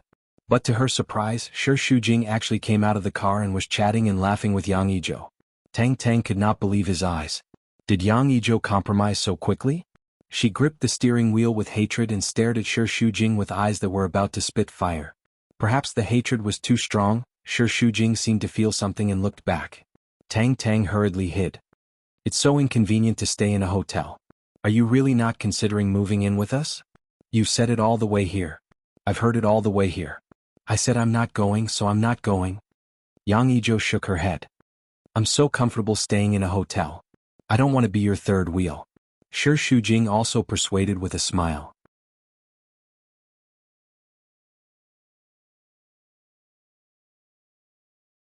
Chapter 291. It might be fine in the beginning, but there will be friction after a long time. Since you are going to have a family, we shouldn't live too close. Distance makes the heart grow fonder. Alright, go back now. I'll go upstairs myself. Seeing that she had made up her mind, Si Wunshin didn't say anything more. Then rest early and come over when you are free. Shi Shujing is at home. I still want to eat your cooking. Okay. Yang Yizhou watched them get in the car and left. She went upstairs and was about to take a shower when the doorbell rang. Auntie. Tang Tang suppressed his displeasure and squeezed out a gentle smile. But if you looked closely, you could still see that her smile was very stiff. Tang Tang, why are you here? I went to the hospital to pick you up. I didn't expect you to come out already. I'm really sorry. I'm too busy with my new job. I went abroad for a few days and just came back today. It's okay. You have been with me for a long time. I still feel bad about it. How can I delay your work? Come in and have a seat. Yang Yizhou was polite to her, but Tang Tang felt bad. That meant that she was deliberately alienating her and treating her as an outsider. Do you want tea? No need. I just came to see you. Oh, did you just come back? Where did you go? Yang Yizhou was stunned. I just strolled around. I didn't go anywhere. Really? Why didn't you ask me to accompany you? Aren't you busy? I don't want to delay your work. Still lying. Tang Tang's face was already a little cramped. Do you not want to disturb me, or do you have someone else to accompany you? I just saw Wunshin send you back downstairs. Shi Shujing is also there. Yang Yizhou felt a little guilty to Tang Tang and explained dryly. I just went to their house for a meal. It's nothing. Don't you hate Shi Shujing? Why did you go to her house for a meal? A few days ago, she came to the hospital to find me and talked to me a lot. So you fell for her sweet words? Tang Tang's words were sharp and his tone was angry, which made Yang Yizhou a little uncomfortable. However, when she thought of how much Tang Tang had done for her, she still held back her temper. She did say a lot, but it wasn't flowery words. Tang Tang was even angrier. You know very well what kind of person she is. She destroyed Wenqin's reputation and kept bewitching him. Even someone as smart as Wenqin was fooled by her, let alone you? Are you saying I'm stupid? That's not what I meant. I mean Shi Shujing is too good at lying, and you're so easily soft-hearted. I'm afraid you've been deceived by her. Hearing this, Yang Yizhou's temper started to rise. I will judge for myself what kind of person she is. I don't need you to teach me. Have you forgotten how much you hated her before? She stole Wenqin away. For her, Wenqin didn't even care about your life. What do you mean by stealing? Wenqin is my son. No one can take him away from me. Tang Tang never expected that Yang Yizhou's attitude would suddenly change 180 degrees after she was away for a few days. Although Yang Yizhou was too weak to change anything, at least she was still a card in her hand. If she didn't have this card, then she would really have lost everything. I still don't like Shi Shujing very much, but I don't want to break up with Wenqin because of her. You've seen how his father pressured him before. Is it useful? Wenqin has been under so much pressure. My heart aches when I think about it. How can I bear to pressure him again? So you compromise just like that? It's not a compromise. I just learned to think from another perspective. Don't always think that you've lost a son. Think about having a daughter. This was simply the funniest joke that Tang Tang had ever heard. He couldn't help but roll his eyes. Do you think Shi Shujing will treat you well? She's so selfish that she can't wait to completely dominate Wenqin. She's just acting now. When you accept her, she will show her true colors. By then, it'll be too late for you to stop her. Yang Yizhou's brows knitted even tighter. I really don't like what you said today. I feel like a fool listening to it. I don't have the ability to judge right from wrong. I've lived for more than 20 years than you. I know how to judge people better than you. I don't need you to teach me. To be honest, after interacting with Shi Shujing peacefully today, I feel that she's not bad. I've thought too badly of her previously. I should give her a chance. What about me? I've done so much for you. Now that your attitude towards her has changed, you want to kick me away? I know you've done a lot and I feel sorry for you. But didn't I try my best to help you in the past? Feelings can't be forced. I can't do anything about it. It's better for you to get over it yourself. Thinking of how he had worked so hard only to get the words, get over it, in return, Tang Tang's heart turned cold. This period of time was not going well for him. Now that he's been deserted by everyone, he even wanted to die. Yang Yizhou couldn't bear to see him like this. So, I know it's unfair to you, but what can I do? A melon that's forcefully picked won't be sweet. Wenqin already has no feelings for you. Just give up. You're still young and have other choices. Why do you have to hang yourself on one tree? Enough. Tang Tang suddenly stood up. His eyes were bulging and his face was so ferocious that Yang Yizhou was shocked. Put away that fake face of yours. You've been using me all along. Now that you want to be a good mother, you have to kneel down and lick Shi Shujing's boots? But I won't. Do you know how badly your son has hurt me? My life has been ruined by him. She roared fiercely. Her voice was sharp and ear-piercing. What do you mean? You were the one who abandoned him first. I had no choice. He was the one who had a change of heart. Now that I've been ruined by him, you're adding insult to injury. Your family is really ruthless. But I won't let you bully me like this. Just wait and see. Tang Tang rushed out of the door and slammed it. Bang! Yang Yizhou's body also shook. After a long time, she couldn't help but shake her head. She felt that she had misjudged Tang Tang. Yes, she was sorry. But no matter what, she shouldn't talk to an elder like this. She said that Shi Shujing was pretending. In fact, it was her who had been pretending all along. With such a conflict, her true nature was completely exposed. Luckily, she didn't treat her as her daughter-in-law. Otherwise, what would happen in the future? With this comparison, Yang Yizhou's heart was more inclined towards Shi Shujing. Tang Tang rushed out of the room. She walked so fast that she knocked down a waiter and shouted angrily, "Don't you have eyes?" The waiter was so frightened that he didn't dare to make a sound. He could only blame his bad luck. Ring, ring, ring, it was Sealand's call. Hello. Why are you so angry? Who made you angry? Isn't it Shi Shujing? Yang Yizhou actually accepted her. Oh, so what? Anyway, that woman is a good for nothing. Why do you care if she accepts her or not? I can't stand her using me like this. People are selfish. She only cares about her own interests. Why would she consider you? Don't be naive. It's fine. I'll help you vent your anger. Oh. You go and look for Stony Moon. Shi Shujing's sister? What's the use of looking for her?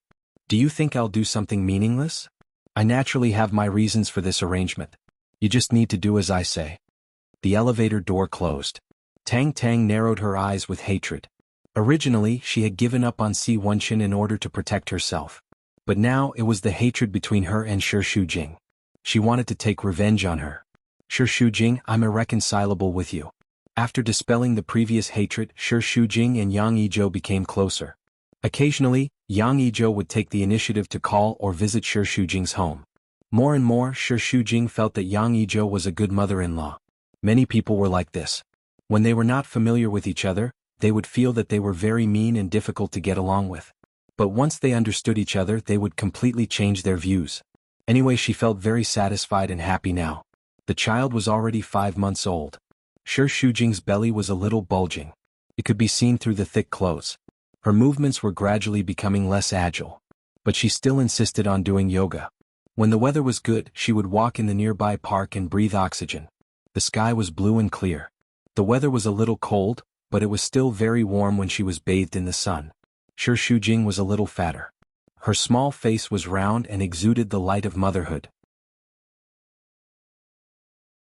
She walked slowly along the gravel road while listening to the phone. Is the meeting going to 10 o'clock today? Miss me? It's okay. I just feel that you're working too hard. My heart aches for you. How long has it been? You still refuse to admit that you miss me? My wife is so shy. Naughty? Then I'll ask Sister Na to cook more for you for supper. My wife is so considerate. Of course. My husband is so good. Of course I have to love him. I'll go to the meeting first. And? Focus on your work and don't miss me too much. After hanging up the phone, Shi Shujing's mouth was full of uncontrollable smile. She really enjoyed her current life. Quiet, satisfied, simple and warm. She lowered her head and touched her lower abdomen slowly. Baby, you have to be healthy. She raised her head and suddenly saw Stony Moon standing in front of her. She suddenly had a bad feeling. Seeing Stony Moon, who had lost a lot of weight and looked a little haggard, Shi Shujing's first reaction was to escape. She turned around and left, but Stony Moon blocked her way. Shi Shujing vigilantly took a step back. What do you want to do? There are a lot of people here. Don't do anything. Look at your timid appearance. What? Are you scared? Shi Shujing was indeed scared. A woman who lost everything was the scariest. For example, she and Stony Moon were the kind of woman who loved each other terribly and could do anything. That's true. You have so many enemies. You must be afraid every day.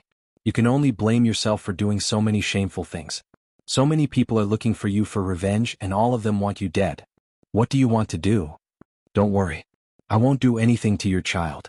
Stony Moon's smile was very light, but there was a kind of indescribable danger in it. His eyes flashed with reckless madness.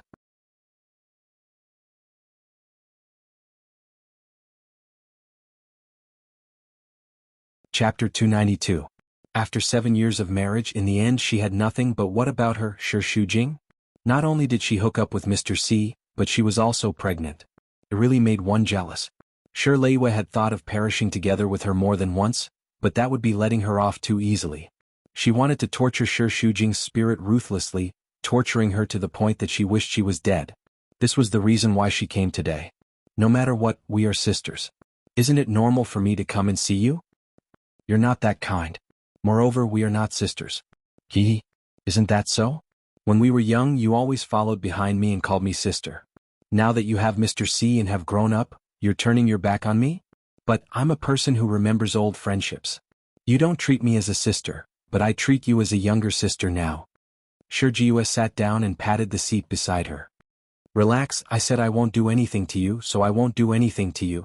Don't be too nervous, I'll leave after a few words with you. I have nothing to say to you. You have nothing to say, but I have a lot to say. Stony Moon twitched the corner of her mouth. Even under the sunlight, her face was still gloomy, as if she had crawled out from hell, making one's hair stand on end. I'm divorced with Tao Yi-chin. Her cold tone was mixed with sadness and despair, as if her backbone had been taken away and all her hopes turned to dust. Even though she looked so miserable, Shi Shujing didn't have the slightest bit of pity for her. Instead, she felt relieved for Tao Yi-chin. Otherwise, he would have to continue pestering her for a few more years, which was a kind of torture for him.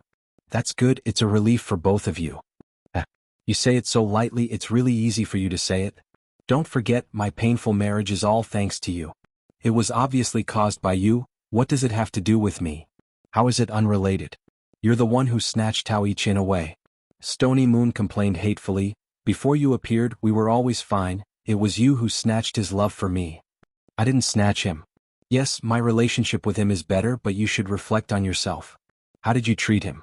You love him, but the way you love him has always been arrogant. You still treat him as dad's subordinate. No one will like someone who always orders them around. But I love him. I clearly had a better choice, but I still chose him. Then the way you love is wrong. You don't know how to respect him. Even after you got married, you didn't treat him as a husband.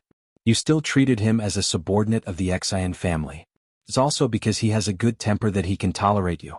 If it were someone else, they would have divorced long ago. No? I'm very good to him, but he doesn't appreciate it because his heart has been completely hooked by you, because he's fallen in love with you. He only treats me as a little sister, and I only treat him as an older brother. When Stony Moon heard this, he was so furious that he almost burst into flames. Do you know what I hate most about you guys? I hate it the most when you use the name of brother and sister to be so intimate. You guys are really disgusting. No matter what you say, I have a clear conscience. For the past 7 years, your relationship has been terrible. It's just that you single-handedly insisted on it, but that won't last long. I've already seen the results. Since you've let him go and you've also let yourself go, then let's go. You really know how to make sarcastic remarks. What? You think you're great and happy, so you start to pretend to be a saint? You say that my relationship is terrible, but how strong do you think your relationship is? Let me tell you, you're much dirtier than me. Long before Qin Baiyuan, you've already been played with by other men, and you even had a miscarriage. Do you think a piece of trash like you is good enough for Mr. C? I don't want to listen to your nonsense. I'm not talking nonsense, I'm telling the truth. A few years ago, I drugged you and sent you to a man's bed. Later, you got pregnant and then you were caught to have an abortion. Shi Shujing felt that Stony Moon's mental state was no longer normal. He was talking to a lunatic. If you're so good at making up stories, why don't you write novels? Or do you have delusions? I can swear that every word I said is the truth. Qin Baiyuan also knows about this. Otherwise, why would he suddenly hate you so much and always call you a piece of trash? Why do you think Tao Yi-chin and I divorced? That's because Mr. C found out about this and told Tao Yi-chin about it. That's why he suddenly asked for a divorce. It's all your fault. The hatred in Stony Moon's eyes was so sharp, and every strand was as sharp as a blade. Shi Shujing couldn't avoid it and she started to panic. Don't talk nonsense again. I don't believe a word of what you said. Then you can ask Qin Baiyuan or Tao Yi-chin. See if what I said is true. Shi Shujing, you've already been raped a few years ago and you even had a miscarriage. Even if Mr. C doesn't despise you, don't you despise yourself? Do you think a person like you is good enough for him? The girl in the dream begged in despair. Could it be that it wasn't a dream and it was all real? Impossible. I don't believe it. If it was real, I would not know. That's because you went downstairs and lost your memory. I don't know if you really lost your memory or if you're good at acting. In short, a piece of trash like you married Qin Baiyuan with a clear conscience, and now you've seduced Mr. C and he doesn't even despise you. You're really amazing. A few men are fascinated by you. Mr. C came to me and warned me severely, but I'm already divorced. I have nothing to lose and I'm not afraid of him. At most, I'll end up like Su Zhixian. Even if I die, I won't let you have an easy time. I don't believe it. I don't believe it. Shi Shujing's little face was pale and she shook her head desperately. Stony Moon saw that she had already believed it and felt very happy and continued to provoke her. What? Do you hate me very much? But let me tell you, you have no right to hate me. It was your mother who was a mistress and destroyed my family first. And you stole my man. It's you two shameless women who destroyed my family. My revenge on you is considered light. You think you're the victim, but in fact, you two are the culprits, the two most despicable people. Stop it. Shi Shujing couldn't stand it and roared. I won't believe a word you say. You don't believe it? Oh, you're running away, aren't you? But it's no use running away. You're just a piece of trash who's been played by others. Shut up, don't say any more. Shi Shujing pushed her away fiercely and ran away. Stony Moon looked at her back as she ran away, and every pore of his was indescribably happy. No matter what price she had to pay, she would destroy Shi Shujing. She ruined her marriage and her lover. Tang Tang hid in the dark and heard the two people's conversation clearly. She was completely stunned. That day, Ceylon had arranged for her to provoke Stony Moon. She only said that Stony Moon knew something that would make Shi Shujing suffer, but she didn't know it was so serious. Shi Shujing had been raped? And Si Wenxin knew about it? Why would he rather have a defective product than her? Did he really love Shi Shujing so much that he could tolerate all of her unbearable past? But Tang Tang felt more fear. She didn't think that the truth would be like this. This time it would probably be a big deal. Once Si Wenxin found out the truth, he would definitely not let her off. Her throat was choked by an invisible hand, and she was about to suffocate. Shi Shujing was in a daze the entire way. She kept hypnotizing herself that Stony Moon was only making up lies to hurt her. But those nightmares were so clear as if they had really happened. It was an inescapable trap and she had nowhere to run. She cried as she walked. She sat down on the road and couldn't see or hear anything around her. It was as if she had fallen into another icy abyss, and her mind was in a daze. After a long time, she took out her phone with trembling hands and called Tao Yiqian's number. After many struggles, she finally dialed it. Doo-doo, she was so nervous that she couldn't breathe. It was as if she was on the edge of a cliff and could fall at any time. No one picked up the phone. Shi Shujing heaved a sigh of relief. But less than 2 minutes later, the screen lit up. Tao Yiqian had returned her call. She was at a loss again. Because she was afraid of hearing the devastating truth, she didn't dare to pick it up. But just as the screen was about to dim, she picked it up in a panic. Hello? I was in a meeting and couldn't pick up the phone. Why did you suddenly call me? What's the matter? Tao Yiqian's voice was so gentle that Shi Shujing felt a lump in her throat. Why aren't you talking? Did he bully you? On the crowded street, Shi Shujing's tears fell. Shujing? She had to face it eventually. It was useless to escape. She wiped away the tears in her eyes and choked with sobs. I want to ask you something. Please answer me honestly. The brightly lit world turned black and white, and all sounds disappeared automatically. Si Wenxin returned home after a busy day. The living room was dark without the lights on. Honey, I'm back. He called out as usual, but Shi Shujing didn't welcome him warmly. He walked into the room and found Shi Shujing sitting on the balcony of the room, staring at the river in a daze. Her body was thin, as if she could be blown away by the night wind at any time. Honey, I'm back. Si Wenxin hugged her from behind and found that her body was cold. Why are you wearing so little? What if you catch a cold? Come into the room and take a hot shower. Shi Shujing didn't move at all. What's wrong? What happened? Si Wenxin asked worriedly. He had already arranged for people to keep a close eye on Sibo Hong. There shouldn't be any movement. Shujing? Shi Shujing's face had turned pale from the cold river wind, and Tao Yiqian's voice still echoed in her ears. She felt as if she had fallen into an abyss, surrounded by cold water. It was above her head, making her feel despair. Shujing, what's wrong with you? Don't scare me, okay? Say something. Si Wenxin squatted in front of her and held her face. Shujing? After a long time, her eyes finally focused. She seemed to be looking at him, but it seemed like she wasn't. Her eyes were empty. You're back. Her voice was hoarse as if she had been crying.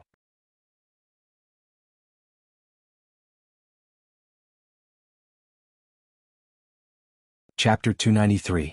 Nothing. I'm just a little cold. Shi Shujing hurriedly avoided his gaze. She felt that she was very dirty and did not deserve to bear such a nervous gaze from him. She did not deserve his concern. Did he already know that she was dirty a long time ago? However, he had always pretended that he did not know and still cared for her. That made her even more ashamed to face him. Something must have happened. Tell me. Really nothing? You must be hungry? I've made dinner. I'll heat it up for you. With that said, she hurriedly pushed his hand away. Si Wenxin could not even catch her and she had already fled to the kitchen. I've made a lot of dishes today. I bought your favorite flour nail and stir-fried it spicy. You'll definitely like it. Go and rest.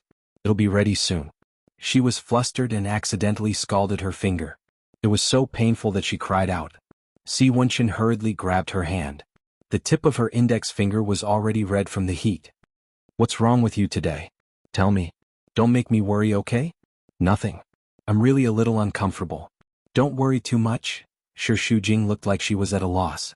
She kept hypnotizing herself. As long as she pretended that nothing had happened, everything could go back to the past. She did not want to mention it again. That was too scary. Si Wenchen held her shoulders. Don't do this anymore. Tell me, Shujing, tell me. I don't want to say.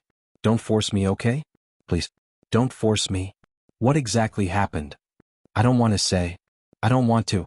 Sure, Shujing struggled with all her might and roared angrily. I don't want to. Why do you have to force me? She vented her anger by yelling, and finally lowered her head in disappointment. I'm so dirty. I'm not worthy of you. Her words had already confirmed Si Wenchen's guess. That matter had been bothering him like a time bomb. He knew that it would definitely explode. That day had finally arrived. I was raped. I even had a miscarriage. Why didn't you tell me? She covered her face and cried bitterly. Why did you pretend that nothing happened? Shujing, I'm really dirty, please don't be nice to me. I love you. No matter what you've been through, you're the woman I love the most. In my heart, you're the purest. Don't say that again, I beg you. That will only make me feel that I'm not worthy of you. Si Wenchen closed his eyes. You're not dirty, I'm the one who's wrong. The man that night was me. Sure, Shujing was shocked. For a moment he couldn't believe this shocking fact. What did you say? How could it be you? You lied to me. I didn't lie to you. I recognized you the first time I saw you. That night you left a very deep impression on me. I admit that when I met you again my thoughts were very dirty. I just wanted to satisfy my body's desires again. But gradually I fell in love with you. The more I love you, the more I dare not say it because I am afraid of losing you. I knew this day would come sooner or later, but I still lacked the courage. After that night, I didn't see you again. Until your mother told me that you were pregnant with my child and that my father forced you to have an abortion. I was even more afraid to tell you. I thought that since you've already forgotten, then you might as well forget it completely. I don't want you to be hurt a second time. Sure, Shujing's entire face was as pale as a piece of paper. It's you. It's always been you. You knew it long ago, but you lied to me for so long. Do you know that you're very selfish? She pounced over and grabbed his clothes, pulling them forcefully as she accused him. Do you know that what you're doing is very cruel? You have no right to hide it from me. A few years ago you almost ruined my life. Do you still want to ruin me now? I didn't. You know how much I love you now. But it's because I love you too much that I didn't dare to say it. Because I'm afraid that you'll hate me. Shujing, in the past, none of us could have predicted this day. None of us can choose such a fate. Since it's in the past, let it be in the past, okay? I'll always be with you until you slowly forget. Forget? Sure, Shujing smiled bitterly. How can I forget such a dirty past? Stony Moon Luoyao, you raped me. Do I have to treat it as fate between us? I really can't do it. She had a terrible headache now and didn't know what to do. She couldn't give up this relationship. But if they continued to be together, she was afraid that it would leave a shadow in the future. Shujing. Along the way we've experienced so many hardships, breaking up and reuniting. Now we can also get through this test together. Even if you don't think for us, you have to think for the child. Can you bear to hurt him? Child? At the thought of the child, Sure Shujing felt a lump in his throat. This was already their second child. The first child was lost just like that. She didn't even have any impression of him. Sure Shujing couldn't help but feel sad.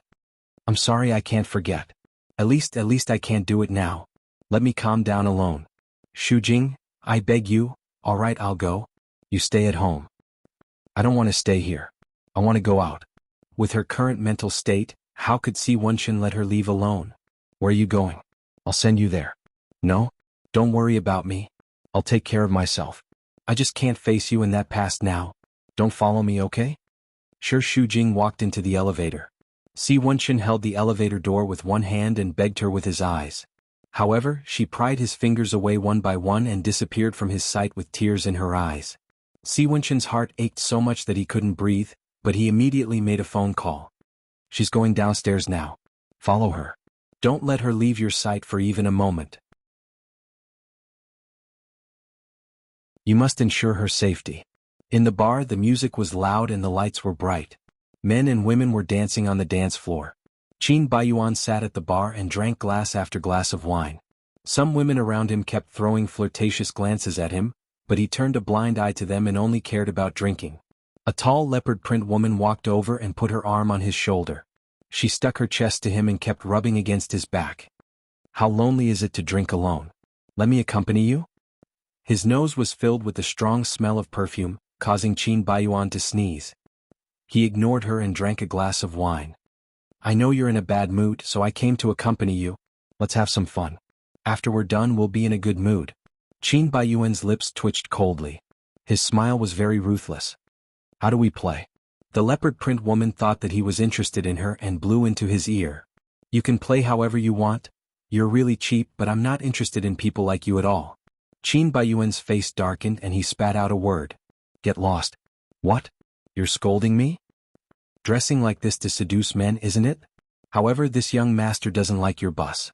I think it's dirty." "You," the leopard print woman was so angry that her face turned green. "What right do you have to look down on people? Blue Sky is about to go bankrupt, and you're still pretending to be a rich second generation. Your father is in prison and your mother has an affair. Your whole family is not good people. Go eat sh*t. The leopard print woman walked away while cursing. Qin Baiyuan smiled bitterly. That's right, he was not a good person either. He was a scourge. Those who were with him would all be unlucky. It was better for him to live and die on his own. In any case, it might not be interesting anymore. "Handsome, aren't you going to buy me a drink?" Su Dai sat beside him. The colorful lights swept over his face, making him look like a seductive fairy. Her makeup was not very thick, but the facial features of a mixed-race person were deep to begin with. With a little makeup, it was already very glamorous and very sexy. "Why are you here?" Qin Baiyuan frowned. "You seem to like to pester me. Do you want to sleep with me too?" "I don't want to. I'm just afraid that you'll drink yourself to death because you're my friend." What friend? I don't have any friends. Let me tell you, I'm very evil. Anyone who is with me will be unlucky. You better stay away from me." "Is that so?" Instead of leaving, Su Dai took a step closer. "As for me, I don't believe it. I want to know how evil you are." The two of them stared at each other for 2 seconds. Qin Baiyuan wrapped his arms around Su Dai's waist and pulled her into his arms. His deep eyes emitted a demonic glow under the lights, as if they were imprinted on Su Dai's soul. Her whole body was sore and soft. Her brain was not listening to her and her legs were trembling, as if they could fall at any time. She had never experienced this feeling before. It was very stimulating and exciting. It was as if a switch in her body had been turned on. Goosebumps appeared on the places he touched, and her whole body felt hot. Qin Baiyuan had a devilish smile on his face. He stared at her lips and slowly pressed his lips against hers. His hot breath became hotter and hotter. It was so hot that Su Dai felt as though she was about to burst into flames. She knew that she should avoid it, but she felt weak and weak. Moreover, a voice echoed in her ears, telling her not to avoid it. She was like a person who had been thirsty in the desert for a long time. She longed for his moisturization as if she was waiting for this kiss. They moved closer and closer. Their lips were about to touch. Su Dai's heart was in her throat. The music was so loud that she could hear her own heartbeat.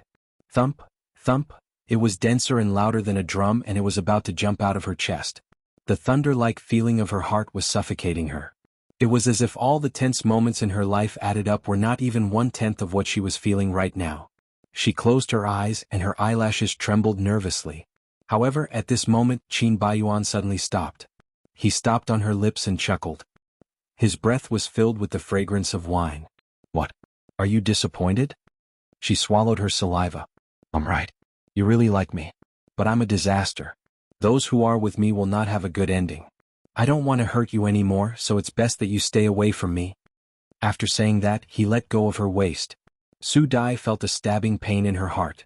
There was an inexplicable sense of loss. You're tuning in to the Han Li's Wuxia Chronicles YouTube channel. We're so grateful for your support, and don't forget to subscribe to join us on this incredible journey through captivating stories.